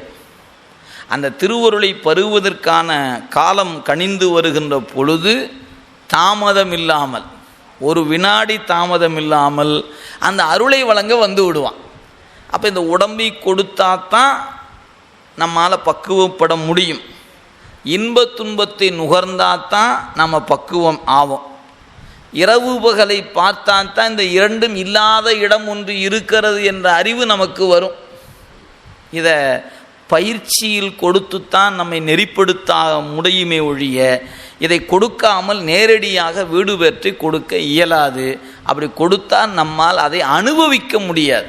அவர் கொடுப்பதில் அவருக்கு ஒன்றும் குறை இல்லைங்க, ஆனால் நம்மால் அனுபவிக்க முடியாது என்பதனால தான் இறைவன் நம் நிலை கண்டு அதை நேரடியாக கொடுக்காமல் நம்மை கொஞ்சம் கொஞ்சமாக நம்மை தயார் செய்து மெல்ல கொடுப்பதை நாம் பார்க்கிறோம். எனவே இறைவன் திருவடி பிறவிக்கு வாராதவர்களை பிறவிக்கு வர வைத்து அந்த உயிர்களை பந்தப்படுத்தும். சரி, இப்போ வந்தாச்சு, நாமெல்லாம் பந்தப்பட்டிருக்கிறோம், இன்பத் துன்பங்களை நுகர்ந்து கொண்டு இருக்கிறோம். எல்லா நுகர்வுகளையும் நுகர்ந்து சலிப்பு வந்துருச்சு. இப்போ நமக்கு வாழ்க்கை என்ன போங்க சார், வந்தோம் இருந்தோம் போனோம் செத்தோம் பிறந்தோம், இதுதான் வாழ்க்கையா, இதுக்கு மேலே ஒன்றுமே இல்லையா அப்படின்னு ஒரு சலிப்பு வந்து யாருக்கெல்லாம் வருகுதோ அவங்களுக்கு இந்த பிறப்பின் மீது ஒரு சலிப்பு வரணும். அப்போ தான் நீங்கள் இதிலிருந்து விடுபடுவதற்கான வழியை தேடுவோம். இந்த பிறப்பின் மீது சலிப்பு வாராதவர்கள் ஒருபோதும் என்ன செய்ய மாட்டோம், பிறவியிலிருந்து விடுபடுவதற்கு முயற்சி செய்ய மாட்டோம். ஆக அந்த சலிப்பு அந்த எந்த உயிருக்கு வருகிறதோ அந்த உயிருக்கு வீடு தரும் கடல். அப்போ ஆணவ மலத்தில் கிடக்கக்கூடிய உயிர்களுக்கு பந்தம் தரும் கடல், பக்குவப்பட்டிருக்க உயிர்களுக்கு வீடு தரும் கடல். என்னதான் பந்தம் வீடு தரும் பரமன் கடல்னார். ஒரே தொடரில் எவ்வளவு, இது நான் சொல்கிற சுருக்கமான செய்தியை சொல்லியிருக்கிறேன்.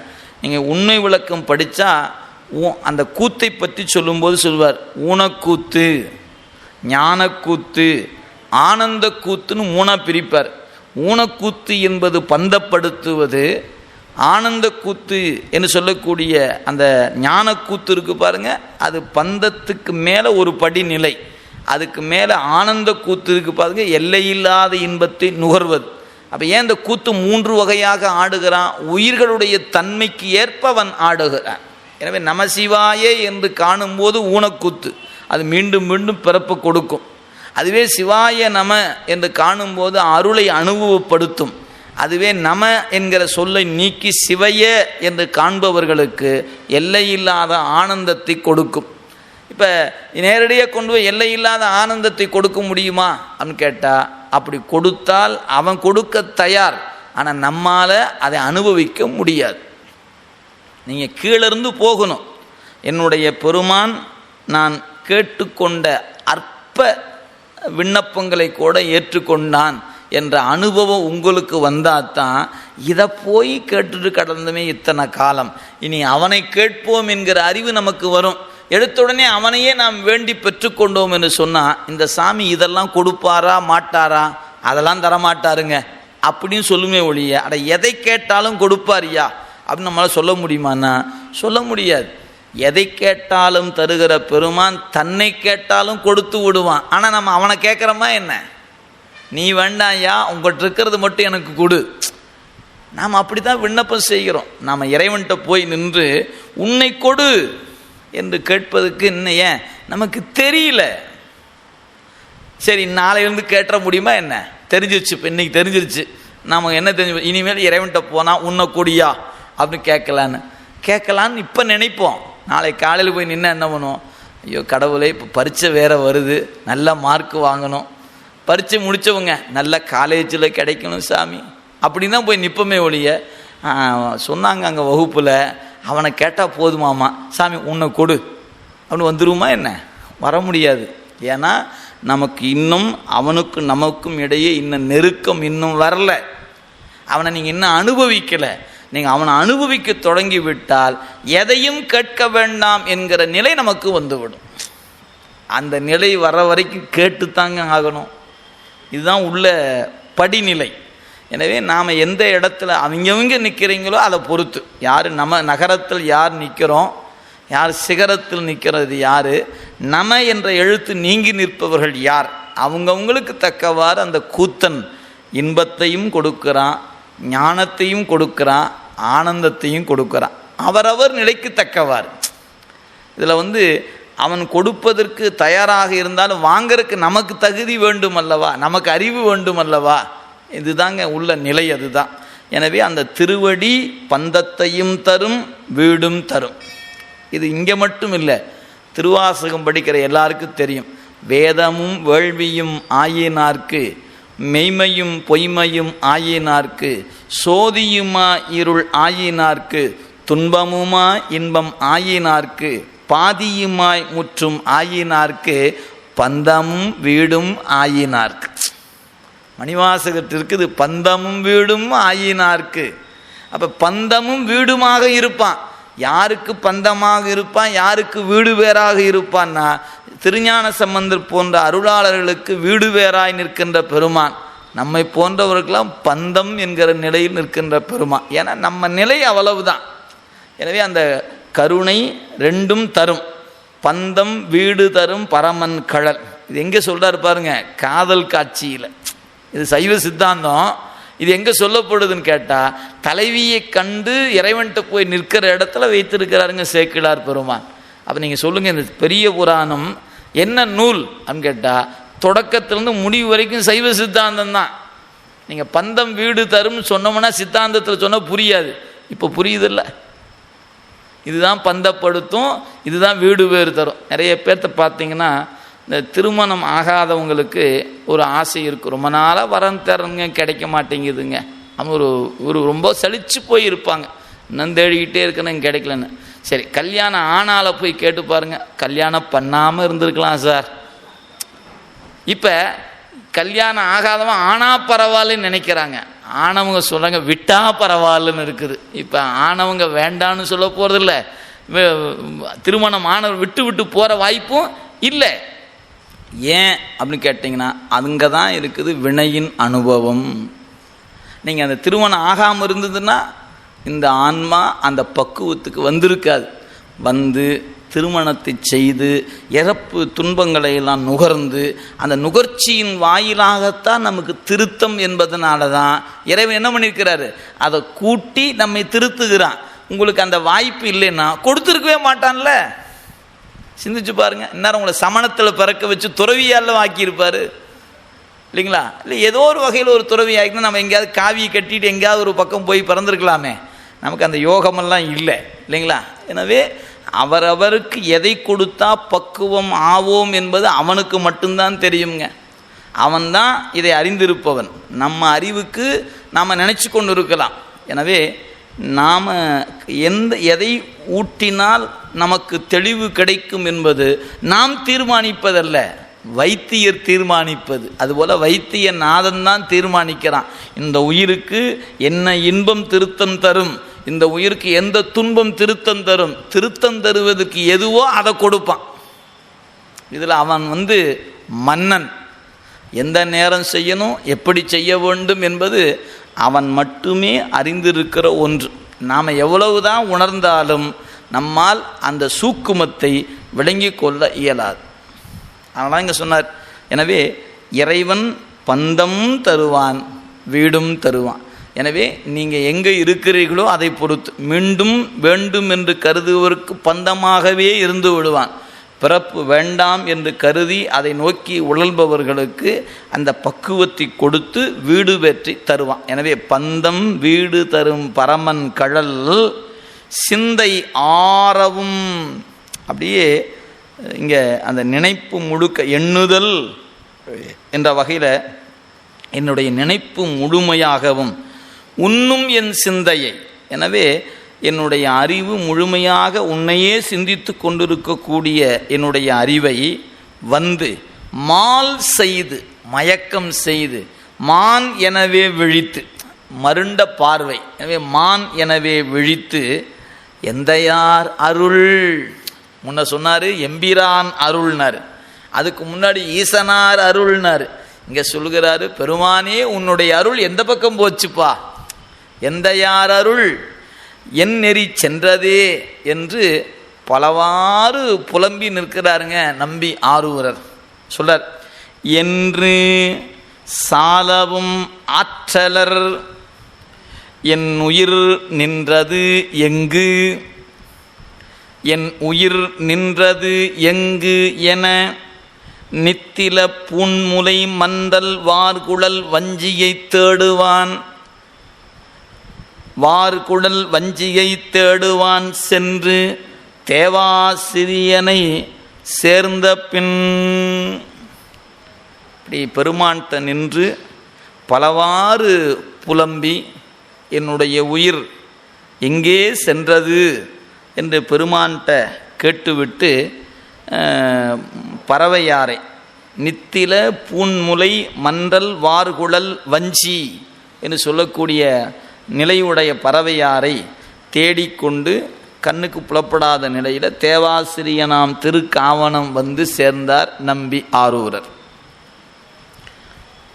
காவி நேர் வரும் கண்ணியை நண்ணுவான் யாவரோடும் உரை இயம்பாதிருந்து ஆவி நல்குவர் ஆரூரை ஆண்டவர் பூவின் மங்கையை தந்து எனும் பொழுதினில். சில பதிப்புகளில் காவிரி என்று இடம்பெற்றிருக்கும். அந்த காவிரின்னு இருந்துன்னா திருத்தம் செய்து கொள்ளுங்கள், காவி என்று தான் வரணும். அதாவது நீலோத்பவம் என்று சொல்லக்கூடிய வண்ணமாக இந்த பெண்களுடைய கண்களை குவளை மலரோடு ஒப்பிட்டு சொல்வது வழக்கம். அதனால் குவளை மலர் என்பது கருங்குவளை செங்குவளை என்றெல்லாம் சொல்வது உண்டு. அதனால் கருநீல வண்ணமாகிய கண் போன்ற அந்த மலர் போன்ற கண்ணை உடைய பறவையார். காவி நேர்வரும் கண்ணியை, காவி என்பது குவளை மலரை குறிக்கக்கூடியது. எனவே அந்த நீல நிறம் உடைய கண்ணை உடைய பறவையாரை நன்னுவன் என்று என்ன பண்ணார்? யார்கிட்டையும் பேசலைங்க. இதாங்க இந்த காதல் படுத்துகின்ற பாடு. நீங்கள் ஒரு ஒரு என்ன சொல்வதுங்க, ஒரு ஹியூமன் பீயிங் அப்படின்னு சொல்லுவாங்க பாருங்கள் ஆங்கிலத்தில். அதாவது காதல் வயப்பட்டவர்கள் அவங்க அப்படி வயப்பட்டுட்டாங்கன்னு எப்படி தெரிஞ்சுக்கலாம் அப்படின்னா, பேசிக்கிட்டே இருக்கிறாள் பேசாமல் இருந்துருவான், பேசாமல் இருக்கிறாள் பேச ஆரம்பிச்சிடுவான். நீங்கள் இதிலிருந்து தெரிஞ்சுக்கலாம் இவனுக்கு என்னமோ ஆயிடுச்சு அப்படின்னு. அதுதான் இங்கே சொல்கிறாரு சேர்க்க பாருங்கள். அதாவது மனோ தத்துவம்னு சொல்கிறோம் பார்த்தீங்களா, எத்துணை மனோ தத்துவத்தை சேக்கிழார் பெருந்தகை படித்திருக்கணும். அதெல்லாம் இறைவன் கொடுத்த கொடை அவருக்கு. நீங்கள் இதெல்லாம் உங்களுடைய நண்பர்களை நினச்சி பார்த்தீங்கன்னா தெரியும். ஆமாங்க சார் சொன்னது சரியாகத்தான் போச்சு, அப்படித்தான் ஒரு ஆள் எங்கே இருந்தார், ஒருத்தர்ட்டையும் பேச மாட்டார், ஆனால் இப்படி ஒரு சூழலுக்கு ஆனார், பார்க்குறவங்களாம் பேசிகிட்டு இருக்கிறாரு இப்போ அப்படின்னு பேசிகிட்டே இருந்தார். ஒருத்தர் அந்த வயப்பட்டு விட்டார், பேசவே மாட்டோங்கிறாரு யார்கிட்டையும் அப்படின்னு. ஏன்னா இது அதனுடைய தன்மை. இதுதான் இங்கே சொல்லிட்டார். அப்படியே அங்கேருந்து எப்போதும் தொண்டரோட மகிழ்ச்சி பேசிக்கிட்டே வரவர் ஒருத்தட்டையும் பேசலைங்க. அப்படியே என் உயிரை பெருமான் கொடுத்து விடுவார், என் உயிரை கொடுத்து விடுவார். யார்? பறவையாரை எனக்கு கொடுத்து விடுவார்னு நினச்சிக்கிட்டே தேவாசிரி காவணம் வந்தார். அங்கேயாவது பேசுவார்னு பார்த்தா இவர் பேசவே இல்லைங்க, அமைதியாக உட்கார்ந்துருக்கிறாராம்.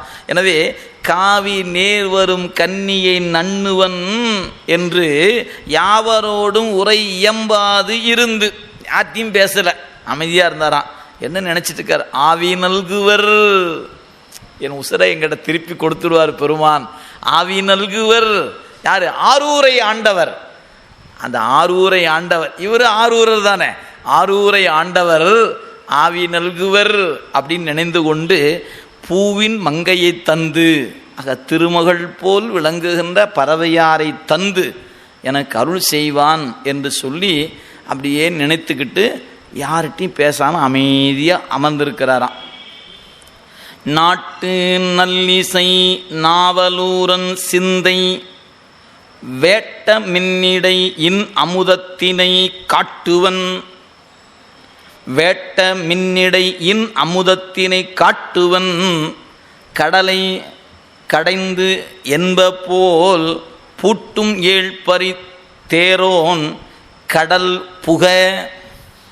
இவர் அப்படியே வாட்டமாக இருக்கிறார், சோகத்தோடு இருக்கிறார், எப்போ பார்க்க போகிறோம் அப்படின்னு.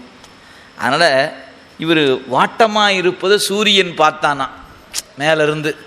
என்னையா ஆரூரர் பெருமான் இப்படி வாட்டமாக இருக்கிறாரே, ஏன் இப்படி வாட்டமாக இருக்கு? அவர் தன் உயிராகிய அமுதம் எங்கே அப்படின்னு வாட்டத்தோடு இருக்கிறாரா.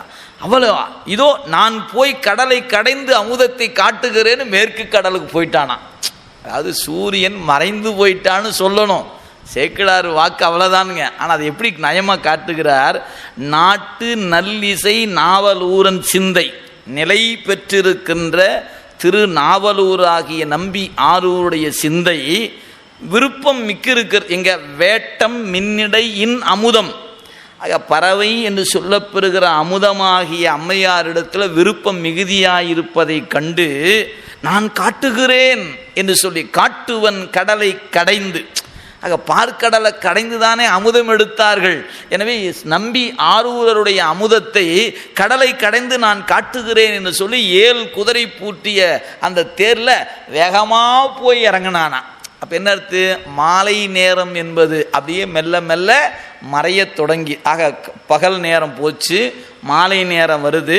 மாலை நேரம் வரும்போது சூரியன் மெல்ல மெல்ல மறைய தொடங்குகிற நேரம். அதாங்க சொல்லுகிறார். ஆக கடல் புக சூரியன் போனன்னு என்ன ஆச்சுனார்? எய்து மென் பெடையோடு இறை தேர்ந்து உண்டு பொய்கையில் பகல் போக்கிய புள்ளினம் வைகு சேர்க்கை கண் மேற்செல வந்தது பையுள் மாலை தமியோர் பனிப்புற. என்னாச்சு? அப்படியே உட்கார்ந்து பார்த்து கொண்டே இருக்கிறார். மெல்ல மெல்ல பறவைகளுடைய சத்தமெல்லாம் கேட்குது. கீச்சு கீச்சு கீச்சு சத்தம் போட்டுட்ருக்குது.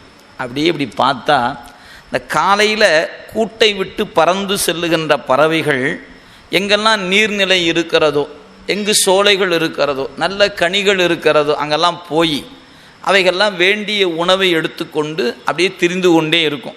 சூரியன் அப்படியே மறைய தொடங்கும்போது மெல்ல தன் கூட்டுக்கு திரும்பிடும்.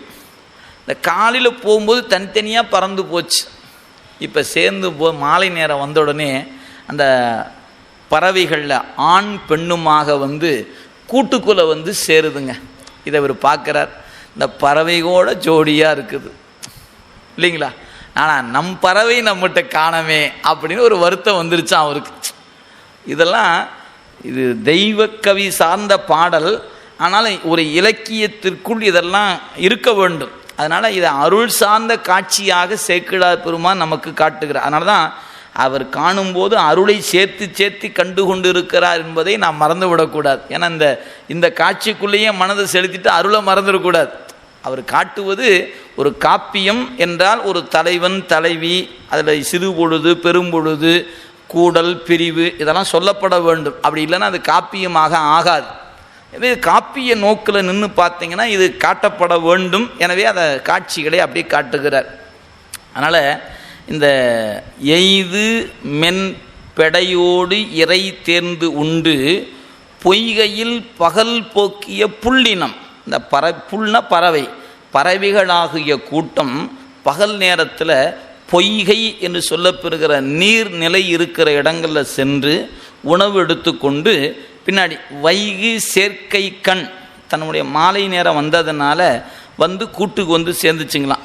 பையுள் மாலை தமியோர் பனிப்புற. இதில் ஒரு குறிப்பு என்னன்னு கேட்டிங்கன்னா, பொதுவாகவே தலைவன் தலைவி என்று எடுத்துக்கொண்டாலும் சரி, அல்லது கணவன் மனைவி என்று எடுத்துக்கொண்டாலும் இந்த தனிமை என்பது மாலை நேரத்தில் வருத்தத்தை தரக்கூடிய ஒன்று. இது இயல்பான ஒரு நிலை. இப்போ மாலை நேரங்களில் போய் பார்த்தேன், கடற்கரை ஓரம் பூங்காக்கெல்லாம் போனால் சேர்ந்து இருப்பவர்கள் மகிழ்ச்சியோடு சிரித்து பேசி கொண்டு இருப்பாங்க. தனியாக ஒரு ஆள் இருந்தான்னா பார்த்துன்னு அது வானத்தை பார்த்துக்கிட்டு வானத்தை பார்த்தேன் பூமியை பார்த்தேன் அப்படின்னு பார்த்துக்கிட்டு கடலை பார்த்துக்கிட்டு பேந்த உட்காந்து முடிச்சுட்டு உட்காந்துருப்பார். என்னமோ சோகமாக இருக்கிறார். சரி, அவர் ஆள் வள்ளியாட்டு இருக்குது அப்படின்னு நாம் பார்த்தா தெரிகிற மாதிரி இருக்கும்.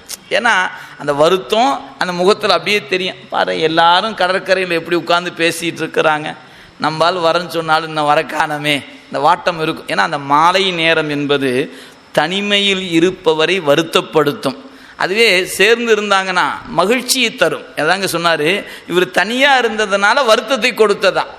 ஆக பையுள் மாலை தமியோர் என்பது தனிமையில் இருப்பவர்களுக்கு பனிப்புற வருத்தத்தை கொடுத்தது.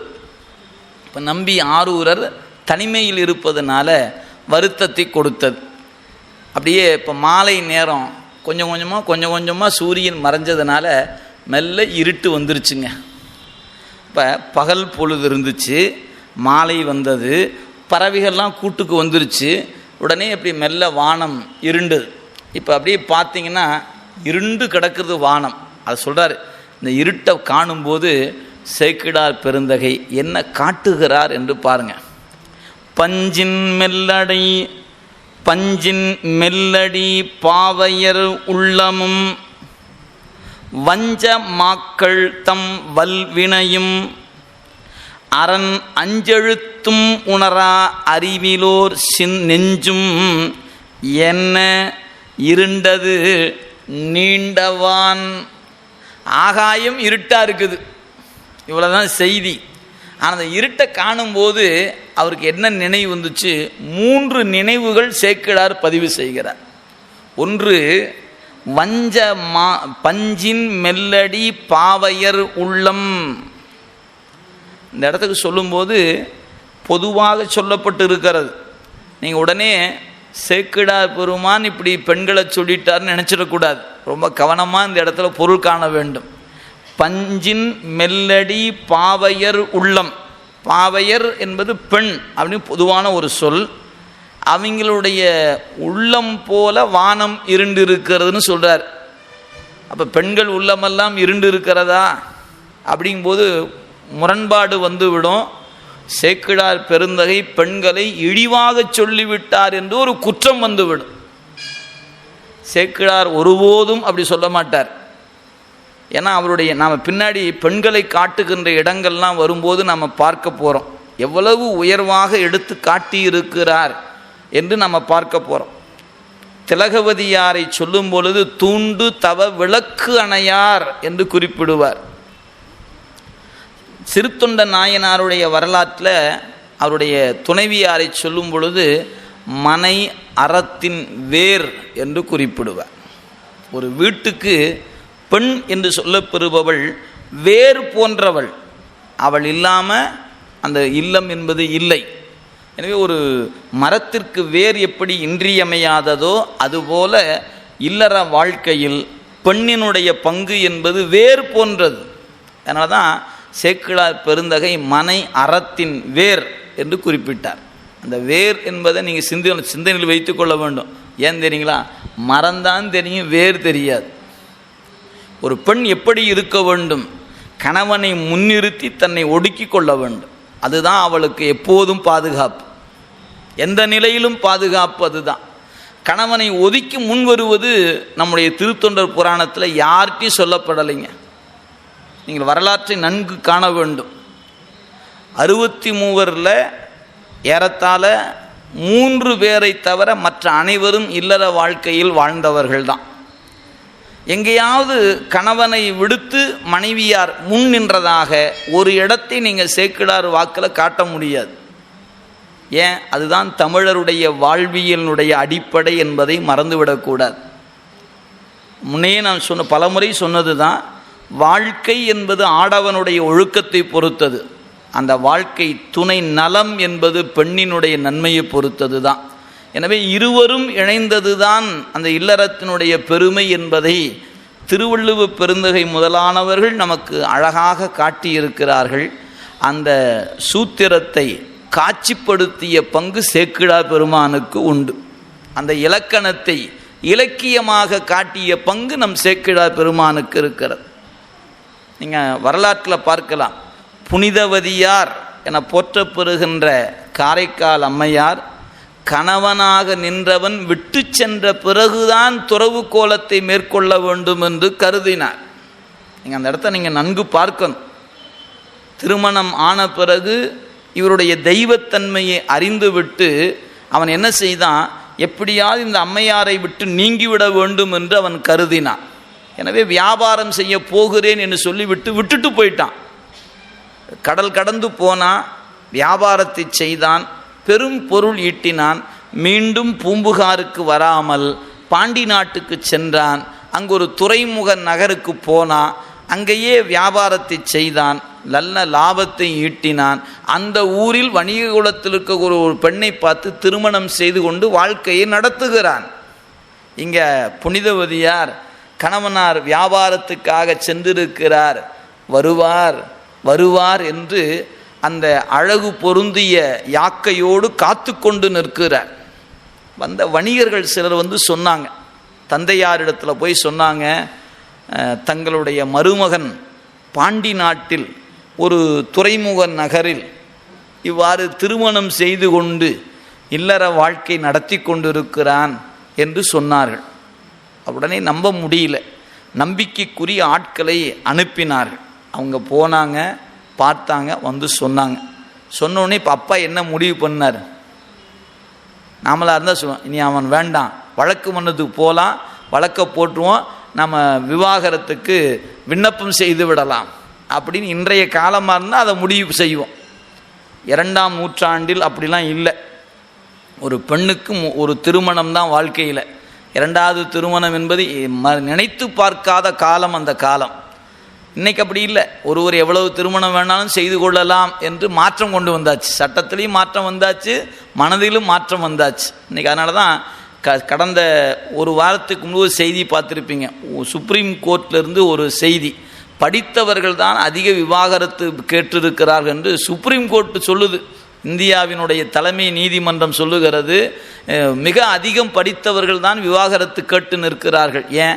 அவங்கனால தான் விட்டு கொடுத்து வாழ முடியவில்லை. கொஞ்சம் படித்தவங்க வாழ்க்கையை விட்டு கொடுத்து ரசிக்கிறார்கள், அனுபவிக்கிறார்கள். அதிகம் படித்தவர்களால் நான் என்னுடைய தனித்தன்மை இழக்க தயாராக இல்லை என்று வாழ்க்கையை துடைத்து விட்டு நிற்கிறார்கள். இதுதான் இன்றைய நிலையில் நாம் காணுகிற ஒரு அடிப்படையான ஒன்று. உயர்நீதிமன்றம் வருத்தத்தை, உச்ச நீதிமன்றம் வருத்தத்தை தெரிவித்திருப்பதை செய்திகளில் நீங்கள் பார்த்துருக்கக்கூடும். அப்போ திலகவதி, நம்முடைய புனிதவதியார், அங்கே அப்பா முடிவு செய்கிறார், உன்னை அழைத்து கொண்டு உன் கணவனிடத்து நான் விட்டு விடுகிறேன்னாங்க. மறுமொழி சொல்லலை. பல்லக்கில் ஏறி அமர்ந்து கொண்டு அவனோடு சேர்ந்து வாழலாம், திருமணம் செய்து கொண்டு ஒரு பெண் குழந்தையை பெற்று வாழ்ந்து கொண்டிருக்கிறான் என்று அறிந்த பிறகும் செல்லாம் அப்படின்னு கூட்டிகிட்டு போய் அந்த ஊரின் பொதுமடத்தில் போய் தங்கி இருக்கிறாங்க. பிறகுதான் வந்து பார்த்த பிறகு அவன் வரும்போதே குழந்தையை அழைத்து கொண்டு மனைவியை அழைத்து கொண்டு வந்து நேராக எல்லாரும் காண மனைவியின் காலில் வந்து விழுந்தான். கணவனுடைய திருவடியில் மனைவி பணிவது பழைய காலத்தில் இருந்த வழக்கத்தில் ஒன்று. ஆனால் மனைவியின் காலில் கணவன் விழுவது என்பது அந்த காலத்தில் இல்லாத ஒன்று. அது என்ன காரணம்னா, வயது வேறுபாடு ஒரு அடிப்படையாக இருந்தது. அன்றைக்கி திருமணம் செய்து கொள்கிறவங்களுக்கு ஒரு 5-6 ஆண்டுகள் குறைந்தபட்சம் இருக்கும். 10 வருடங்கள் வேறுபாடு இருப்பவர்கள் கூட இருக்கலாம் நீங்கள் அன்றைய கால திருமணங்களில். இன்றைக்கெல்லாம் அப்படிலாம் யாரும் பார்க்க முடியாது. சில மாதங்கள் தான் வேறுபாடு இருக்கிறது. ஏன்னா நம்ம ஒரு டிகிரி வாங்கிட்டு, நான் ஒரு டிகிரி வாங்கினா பத்தாது, நான் 2 டிகிரி வாங்கிட்டு தான் திருமணம் பண்ணுவேன், அது பிஎஸ்சி முடித்து எம்எஸ்சி முடித்து எம்எட் முடித்து எல்லாம் வந்து பார்க்கும்போது அந்த வயது திருமணம் பார்க்கும்போது அந்த வயதுக்கு ஒத்தவர் தான் திருமணத்துக்கு வந்து நிற்கும் போது அப்போ என்ன வேறுபாடு பெருசாக வருவதில்லை. அதனால் வாடா போடான்னு கூப்பிட்றது சகஜமாக போச்சு இல்லைங்களா? பேர் சொல்லி கூப்பிடலாம், என்னடான்னு சொல்லலாம், வாடாங்களாம் போடாங்களாம். ஏன்னா அது ஒன்றும் யாரும் சகஜமாக யாரும் கோச்சிக்கிறதே இல்லை இல்லைங்களா? இது இன்றைய காலத்தினுடைய சூழல் அது. எனவே அன்றைக்கு அப்படி இல்லை. மனைவியின் காலில் விழுந்து நீட்டி விழுந்துட்டு குழந்தையோடு விழுந்து உன்னால் நான் வாழ்ந்து கொண்டிருக்கிறேன் அண்ணா. அது மட்டும் இல்லை, எழுந்து நின்று எல்லாத்தையும் பார்த்து சொன்னான், நீங்கள்லாம் கும்பிடுங்க. என்னடா அவன் பைத்தியக்காரனா இருப்பான் போலக்குன்னு கேட்டாங்க. இல்லை, தெய்வத்தன்மை பொருந்திய அணங்கு அப்படின்னா. அப்போ தான் அந்த வினாடி நினைச்சாங்க அம்மையார், இவன் பொருட்டுத்தானே இத்தனை காலம் நான் தாங்கி கொண்டிருந்தேன், இது அவன் கொண்ட கொள்கை. அது வரைக்கும் அவர்னு சொன்ன அம்மையார், இது அவன் கொண்ட கொள்கை, என்னுடைய கருத்து அன்று. ஆனாலும் எப்போ இவன் என்னோடு வாழவில்லை என்று முடிவு செய்து விட்டானோ, பெருமானே இந்த என் சதை பொருந்திய யாக்கை எனக்கு வேண்டாம், எலும்பு போடக்கூடிய பேய் உருவத்தை எனக்கு தந்தருள வேண்டும் என்று ஒரு நொடி பொழுது நினைந்தார்கள். பலகாலம் அடியார்களுக்கு செய்த தொண்டின் காரணமாக பெருமான் நொடி பொழுதில் எலும்பு யாக்கையுடைய வடிவமாக பேய் வடிவத்தை அப்பொழுதே கொடுத்தார். அந்த உணர்வு வந்த பொழுதுதான் அற்புத திரு அந்தாதியும் இரட்டை மணி மாலையும் அம்மையார் அவர்கள் பாடுகிறார்கள். அங்கே நினச்சி பாருங்க, அப்போ அவன் பொருட்டுத்தான் தாங்கி நின்றார்கள் என்று நாம் பார்க்கிறோம். இப்படி நம்முடைய சேக்கிடார் பெருந்தகை இந்த புராணத்துக்குள்ள பெண்களை உயர்த்தி போற்றி இருக்கிறாரே ஒழிய எந்த இடத்திலையும் தாழ்ச்சியாக ஒரு இடம் சொல்ல முடியாது. அப்போ இங்கே சொல்லப்பட்டு இருக்கிறதே அப்படின்னு கேட்டால், இங்கே சொல்லப்பட்ட பெண்கள் என்று சொன்னப்பட்டவங்க அந்த மாதிரி இல்லறத்தில் வாழ்கிற பெண்களை சொல்லலைங்க. அதாவது விலை மாதர் என்று சொல்லக்கூடிய அந்த பெண்களை இங்கே குறித்திருக்கிறார் என்பது குறிப்பில் நீங்கள் உணர்ந்து கொள்ள வேண்டும். ஏன்னா அவங்க தான் பொருளை எடுப்பதற்காக அல்லது பொருளை வாங்குவதற்காக இருக்கக்கூடியவர்கள் என்பதனால அப்படிப்பட்டவருடைய உள்ளத்தில் தான் வஞ்சனை இருக்குமே ஒழிய இல்லற வாழ்க்கையில் குடும்ப விளக்குகளாக இருக்கிற பெண்களிடத்தில் வஞ்சனை இல்லை என்பதனால இங்கே சொன்னது அத்தகைய பெண்களைத்தான் என்பது பொருளே அன்றி இல்லறத்தில் வாழ்கிற பெண்களை சேக்கிழார் பெருந்தகை அவ்வாறு குறிக்கவில்லை என்பதை சிவக்கவிமணி அவர்கள் CKS ஐயா அவங்க தன்னுடைய உரையில் மிக தெளிவாக குறித்திருப்பாங்க. எனவே நம்ம பொதுவாக இந்த உரை பார்க்காம படித்தோம்னா என்ன நினைப்போம், பெண்கள் உள்ளம் போல வானம் இருண்டு இருக்கிறது அப்படின்னு நினச்சிருவோம். அப்படி அல்ல, அது வேறு வகைப்பட்ட நிலையில் இருக்கக்கூடிய பெண்களை சொன்னது தானே ஒழிய இல்லற நெறியில் ஒழுகுகிற பெண்களை சேக்கிழார் பெருந்தகை அவ்வாறு சொல்லலை. எனவே அந்த பஞ்சின் மெல்லடி பாவையர் உள்ளமும் அது இருட்டாத்தான் இருக்கும், வஞ்சனை உடைய உள்ளம். அதுக்கப்புறம் ரெண்டாவது சொன்னார், வஞ்ச மாக்கள் தம் வல்வினையும். வஞ்ச மாக்கள் ஆக பாவியருடைய உள்ளம் இருண்டிருக்கும், பிறர் பொருளை கள்ளத்தால் கள்வோம் என்று கருதுகின்றவுடைய உள்ளமும் இருண்டு தான் இருக்கும். யாருடைய உள்ளம் இருண்டு இருக்கும்னு கேட்டால் அந்த பஞ்சின் மெல்லடி பாவையர் உள்ளம் இருண்டிருக்கும், மற்றவர் பொருளை கவர வேண்டும் பறித்து கொள்ள வேண்டும் என்கிற நினைப்புடையவருடைய உள்ளம் இருண்டிருக்கும். எனவே வஞ்சனை மாக்கல் வல்வினையும். அதுக்கப்புறம் சொன்னார் மூன்றாவதாக, அஞ்செழுத்து மந்திரத்தை யாரெல்லாம் சொல்லலையோ அவன் நெஞ்செல்லாம் இருண்டு தான் கிடக்குனார். அரண் அஞ்செழுத்தும் உணரா அறிவிலோ நெஞ்சும். அப்போ அப்படியே சேர்த்தி கொள்ளுங்க. அங்கே பாவையர் உள்ளம் வல்வினையும் அஞ்செழுத்து உணரா அறிவிலோர் நெஞ்சும் என்ன இருண்டது நீண்டவான். அப்போ ஐந்தெழுத்து மந்திரம்தான் உள்ளத்தில் இருக்கின்ற இருளை நீக்கும் என்கின்ற சித்தாந்த உண்மையை இங்கு பதிவு செய்கிறார் சேக்கிழார் பெருமான். அப்படியே அப்பர் சாமிகிட்ட போங்க, இல்லக விளக்கது இருள் கெடுப்பது, சொல்லக விளக்கது சோதி உள்ளது, பல் அக விளக்கது பலரும் காண்பது, நல் அக விளக்கது நமச்சிவாயவே. இந்த நான் நமச்சிவாயத்தை சொல்லுச்சுன்னா நெஞ்சுக்குள்ளே இருக்கிற இருட்டு காணாமல் போயிடும். இந்த நான் நமச்சிவாயத்தை சொல்லனா நெஞ்சு எப்படி இருக்கும், இருட்டாத்தான் இருக்கும். அப்போ ஐந்தெழுத்து மந்திரம்தான் உள்ளத்தில் இருக்கிற இருளை நீக்கக்கூடியது என்பதை சேக்கிழார் பெருந்தகை இந்த இடத்துல அஞ்செழுத்தின் சிறப்பை நமக்கு காட்டுகிறார். எனவே அஞ்செழுத்தும் சொல்லாத வல்வினை உடையவருடைய நெஞ்சம் போல வானம் இருண்டு இருக்குதுனர். அப்படியே இருண்டிருந்த வானம் என்னாச்சுனர், கொஞ்சம் கொஞ்சமாக இப்போ மாலை சூரியன் மறைஞ்சது, அப்படியே இருட்டு வந்துச்சு. அப்புறம் கொஞ்ச நேரத்தில் என்ன வரப்போகுது, அடுத்தது நிலா வரப்போகுது. இப்போ நிலா வருகிறது. மறுவில் சிந்தை வன் தொண்டர் வருந்தினால் இரு மருங்குலார்க்கு யார் பிழைப்பார் என்று நறுமலர் கங்குல் நங்கை முன் கொண்ட புன் முறுவல் என்ன முகிழ்த்தது வெண்ணிலா. இந்த இயற்கையை காட்டுறார்.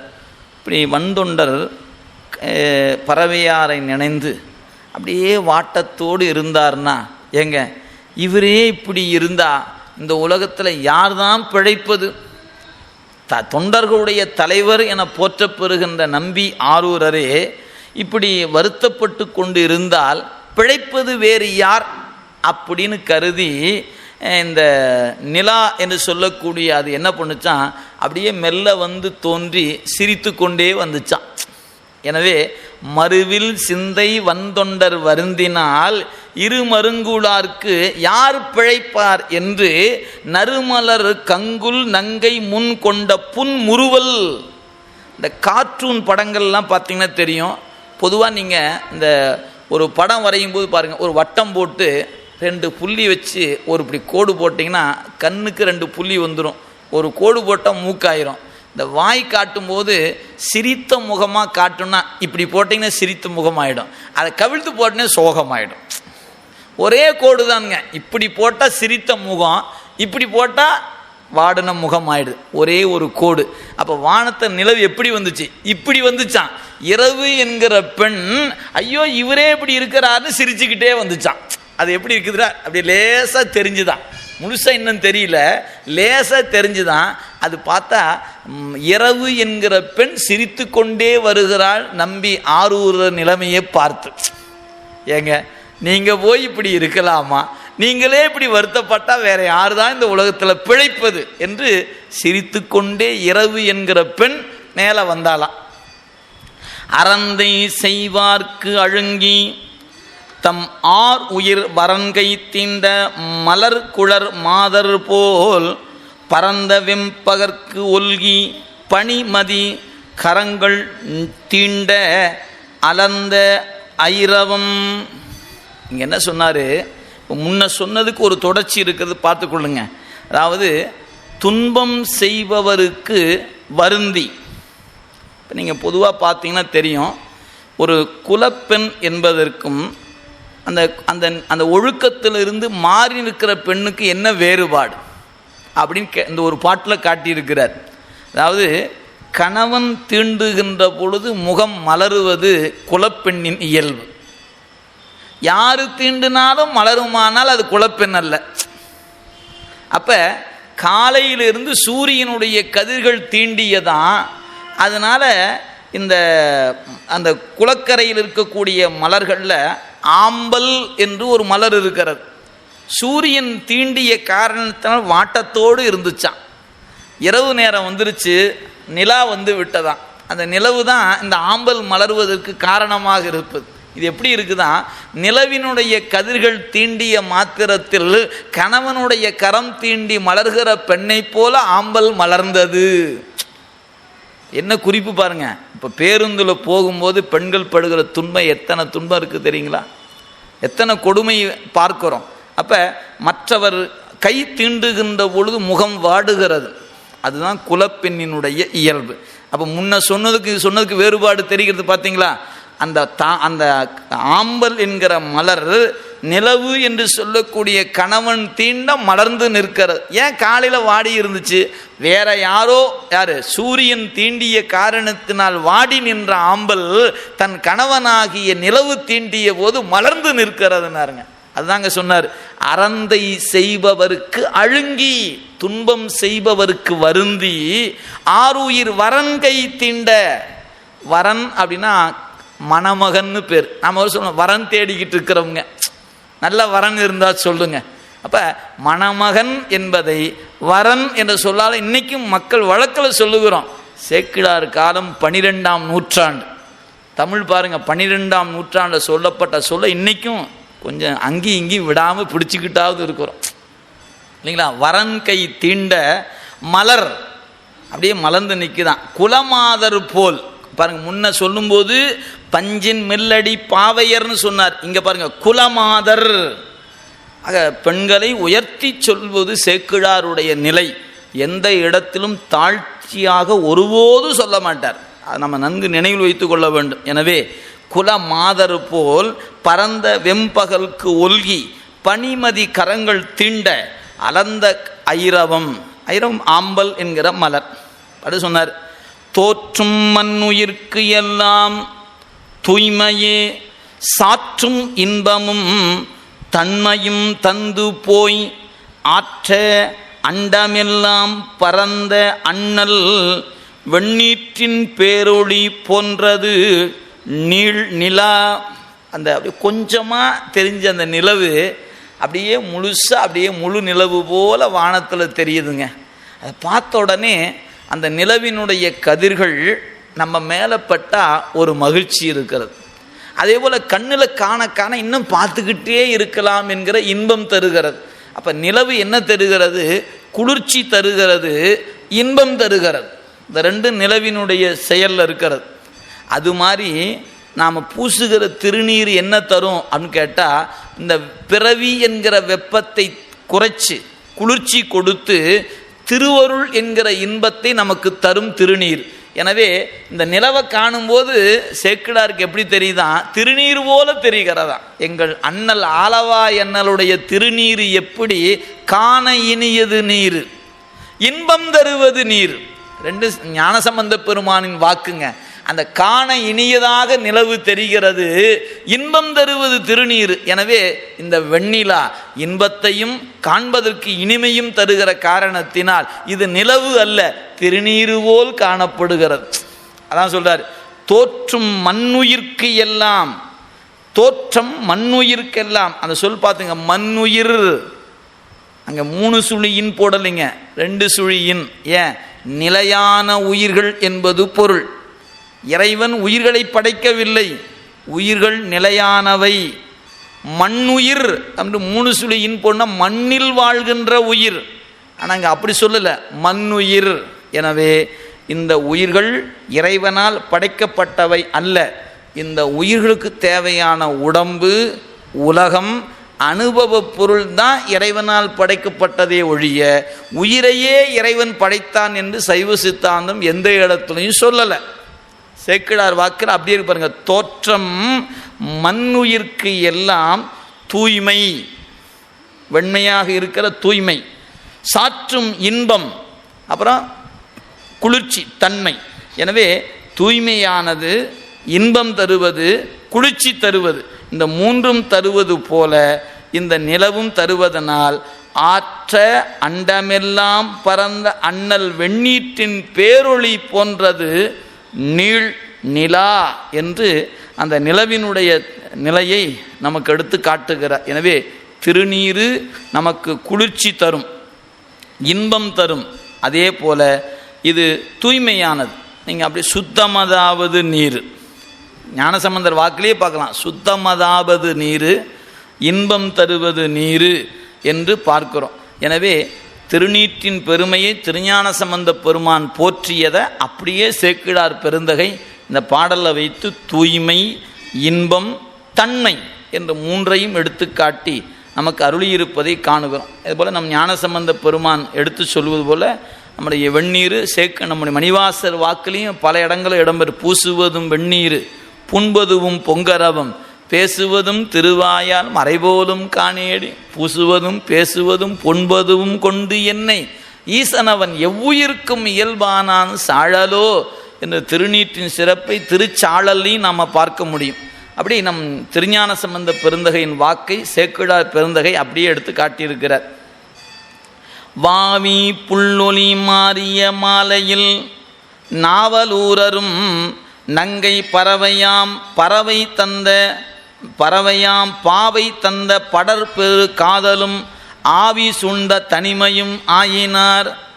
இந்த பறவைகள்லாம் வந்து கூட்டிலிருந்து சத்தம் போட்டுட்டு இருந்து பார்த்தீங்களா, இப்போ அந்த சத்தமெல்லாம் போயிருச்சு. ஏன்? மாலை பொழுது போய் இரவு வந்து விட்டது, நிலவும் மேலே வந்துருச்சு. சத்தம் போட்டிருந்த பறவைகள்லாம் சத்தம் இல்லாமல் இருக்குது. இப்போ நாம் இருக்கிற 2 பக்கம் மரங்கள் இருக்கின்றன. இதுவே நீங்கள் ஒரு மாலை 5-6 மணிக்கு இந்த இடத்துல வந்து உட்கார்ந்தீங்கன்னா கீச்சு கீச்சுன்னு சத்தம் போட்டிருக்கும். இப்போ ஒரு சத்தத்தையும் காணா. ஏன்னு கேட்டால் அவையெல்லாம் இந்த இரவு வந்த உடனே அமைதியாகிவிடும். அது மாதிரி இந்த பறவைகள் சத்தமிட்டு கொண்டிருந்த அந்த காட்சியானது அப்படியே சத்தம் இல்லாமல் எல்லாம் அமைதி ஆயிடுச்சுங்களாம். எனவே இந்த அமைதி எப்படி இருக்குன்னு கேட்டால், சுந்தரர் பறவையாரை நினைந்து கொண்டிருக்கிறார். அவர் தனிமையில் இருப்பதனால அந்த தனிமைக்கு தக்கவாறு துணையாக அதுவும் சத்தம் இல்லாமல் இருக்குது. எனவே வாவி புல்லொலி மாறிய மாலையில் சத்தம் போட்டு கொண்டிருந்த மாலையில் இருந்த சத்தம் இப்போ மாறி போய் நாவலூரரும் நங்கை பறவையாம் பாவை தந்த படர் பெரும் காதல். இங்கே படர் என்பதுக்கு துன்பம் என்று பொருள். அவரை கண்டதனால் வந்த துன்பம், அந்த துன்பமாகி அந்த காதலும் ஆவி சூழ்ந்த தனிமையும் ஆகினார். ஏன் துன்பமாச்சு? பிரிவு காரணமாக அது துன்பமாயிற்று. எனவே ஆவி சூழ்ந்த தனிமையும் ஆகினார். எனவே இந்த தனிமை துன்பத்தை தருகிறனர். அதனால தான் திருவாசகத்தில் பார்த்தீங்கன்னா தமியனேன் தனிமை தீர்த்து என்று நம்முடைய மணிவாசக பெருமானும் போற்றியிருப்பதை காணலாம். எனவே நம்பி ஆரூரர் இவ்வாறு நின்று கொண்டிருக்கிறார். அவ்வாறு இருந்து இன்னும் பலவாறு நினைந்து கொண்டிருக்கிறார். இந்த மாலை நேரம் அவரை இன்னும் என்னெல்லாம் செய்தது என்பதை அடுத்த வகுப்பிலே காண்போம் என்று சொல்லி இறைவனுடைய திருவருளால் இன்றைய சிந்தனையை இந்த அளவில் நிறைவு செய்கின்றோம். என்றும் இன்பம் பெருகும் இயல்பினால் ஒன்று காதலித்து உள்ளமும் ஒங்கிட மன்றுளார் அடியார் அவர் வான் புகழ் நின்றது எங்கும் நிலவி உலகெலாம் வான்முகில் வழாது பெய்க மலிவலம் சுரக்க மன்னன் கோன்முறை அரசு செய்க குறைவிலாது உயிர்கள் வாழ்க நான் மறை அறங்கள் ஒங்க நல் தவம் வேள்வி மல்க மேன்மைகுள் செய்வ நீதி விளங்குக உலகமெல்லாம் மேன்மைகுள் செய்வ நீதி விளங்குக உலகமெல்லாம் மேன்மைகுள் செய்வ நீதி விளங்குக உலகமெல்லாம்.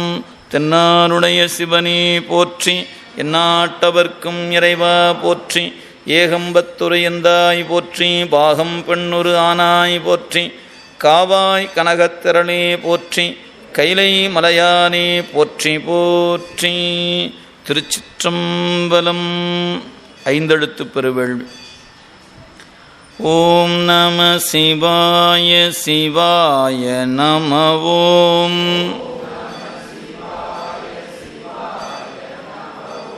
ஓம் நம சிவாய சிவாய நம. ஓம்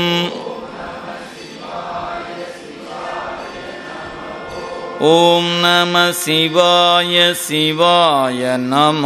ஓம் ஓம் நம சிவாய சிவாய நம. ஓம் ஓம் நம சிவாய சிவாய நம. ஓம் திருச்சிற்றம்பலம். தென்னாடுடைய சிவனே போற்றி. வெற்றிவேல் முருகனுக்கு. திருச்சிற்றம்பலம். அடுத்த வகுப்பு நமக்கு இரண்டாவது ஞாயிற்றுக்கிழமை வழக்கம் போல நடைபெறும். இன்று நடந்தது 5வது ஞாயிறு சிறப்பு வகுப்பாக வேறொரு பணியின் காரணமாக வந்ததுனால இன்றைக்கு ஞாயிறு இந்த வகுப்பு அமைய பெற்றிருக்கிறது. எனவே 9 மணிக்கு நிறைவு செய்ய வேண்டிய வகுப்பு ஏன் 8:15 நிறைவு செய்யணும் பல பேருக்கு சந்தேகம் இருக்கலாம். நம்முடைய புகை வண்டியில் செல்வதற்கான பதிவுகள் 9:15 ரயிலுக்கு செல்ல வேண்டும். எனவே நேரம் குறைவு காரணமாக இன்றைய வகுப்பு ஒரு 3/4 மணி நேரம் முன்னாடியே முடிச்சிட்டோம். எனவே அடுத்த வகுப்பு வழக்கம் போல் இருக்கும். ஏன்னா இன்றைக்கி 8:15 முடிச்ச மாதிரி அடுத்த இதில் 8:15 முடிச்சிடுவோன்னு நினைக்க வேண்டாம். 9 மணிக்கு வரைக்கும் நடைபெறும். இன்றைய நடந்த வகுப்பு சிறப்பு வகுப்பு. வேறொரு பணிக்கு வந்ததுனால நம்முடைய மணிவாசம் ஐயா அவர்கள் வாய்ப்பு கிடைக்கும் போதெல்லாம் ஞாயிற்றுக்கிழமைகளில் இந்த வகுப்பு வைத்து கொள்ளலாம் என்று அவங்க தெரிவிச்சிருக்கிறாங்க. ஏதாவது பணியின் காரணமாக வரும்பொழுது கூடுதலாக சிந்திப்போம் என்பதனால இன்றைய வகுப்பு அமைய பெற்றிருக்கிறது. எனவே நாம் அடுத்த வகுப்பில் 2வது ஞாயிறு வழக்கம் போல் 7 மணிக்கு தொடங்கி 9 மணி வரை திருவருள் சிந்தனை இருக்கும் என்பதை அன்போடு தெரிவித்துக் கொள்கிறோம்.